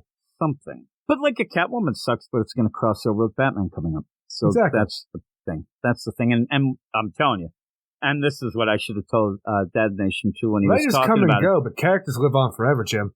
I'm trying to help his sanity as well as ours, but the idea where if you tell me right now, oh, we're not going to do the Catwoman book for a while, I ain't reading the Catwoman book for a while. Like, that's out of sight, out of mind, and then you fall behind and shit goes wrong. But that's that. That is that, but a shout out to Dad Nation. And I understand what he's saying, because it does get frustrating, but that's the nature of the beast, as they once sang. I don't know, the idea, like, why do you do these books that you don't like? All right, folks, this week's podcast, we have Green Arrow and Action Comics. Yeah, see you next week. And see you later. It would be easy. It'd be in, and somehow it'd still be 3 hours. What's the cutoff? And what happens with the Joker, the Man Who Stopped Laughing? Because you give it like a 6 and I give it a 2. We get an average, because that's out. I'd be happy there. Oh, well, but that's that. That is enough of this. So, hey, everybody, thanks a lot. And I hope that you found something to like. Action Comics is the one, but we tried to have fun with it. Hope that we succeeded. What do we say at the end? Green Arrow's the one. Well, that we say. Yeah, that is true. That is true, That's Eric. Right. Green Arrow was really good. I loved it. What do we say, Eric? Everybody have a great week. Keep it weird. And we'll see you at 7. See you in 7. What the hell is even that? Thought I told you to shut up. Piece of shit. Go read comics. You are all weirdos. Weird science is the revolution. Weird science is the revolution. Weird science is the revolution. Feels about Who things. the fuck cares about Manhunter in this book? People who cares about DC Comics as a whole. Nobody cares about Manhunter where they're reading a Joker book and she just shows up. The idea that we come to a Joker book and you're impressed that a Manhunter development? Yes, I am, because I like DC Comics. Yeah, but that's not the Joker book, not the Manhunter book. Okay, I guess I can't enjoy anything except for John Kent in the John Kent book. Well, that's the thing. You did. This Manhunter doesn't even fit the story. It's just shoved in because L.A. doesn't have anything. But she's there. Yeah, but it's there to just pad out fucking nothing. I thought it was handled well, is what I'm saying, for the idea of how a character feels who goes to become an alcoholic because of what the life brings her to, and sitting there at AA trying to be a better person for her son. I just thought it was pretty well done for the idea of a woman who is a superhero, who's a single mom, and wants to be better overall. You're right. I did look, and when they did announce this Joker book, I thought, I hope that we get Manhunter progression. And even then, it plays out that Joker just ends up showing up, and it's all thrown aside anyway. Do you think that any of this is going to make the Manhunter, Kate Spencer, any more viable or a better character going forward? Because nobody's going to. It keeps it relevant. Shit.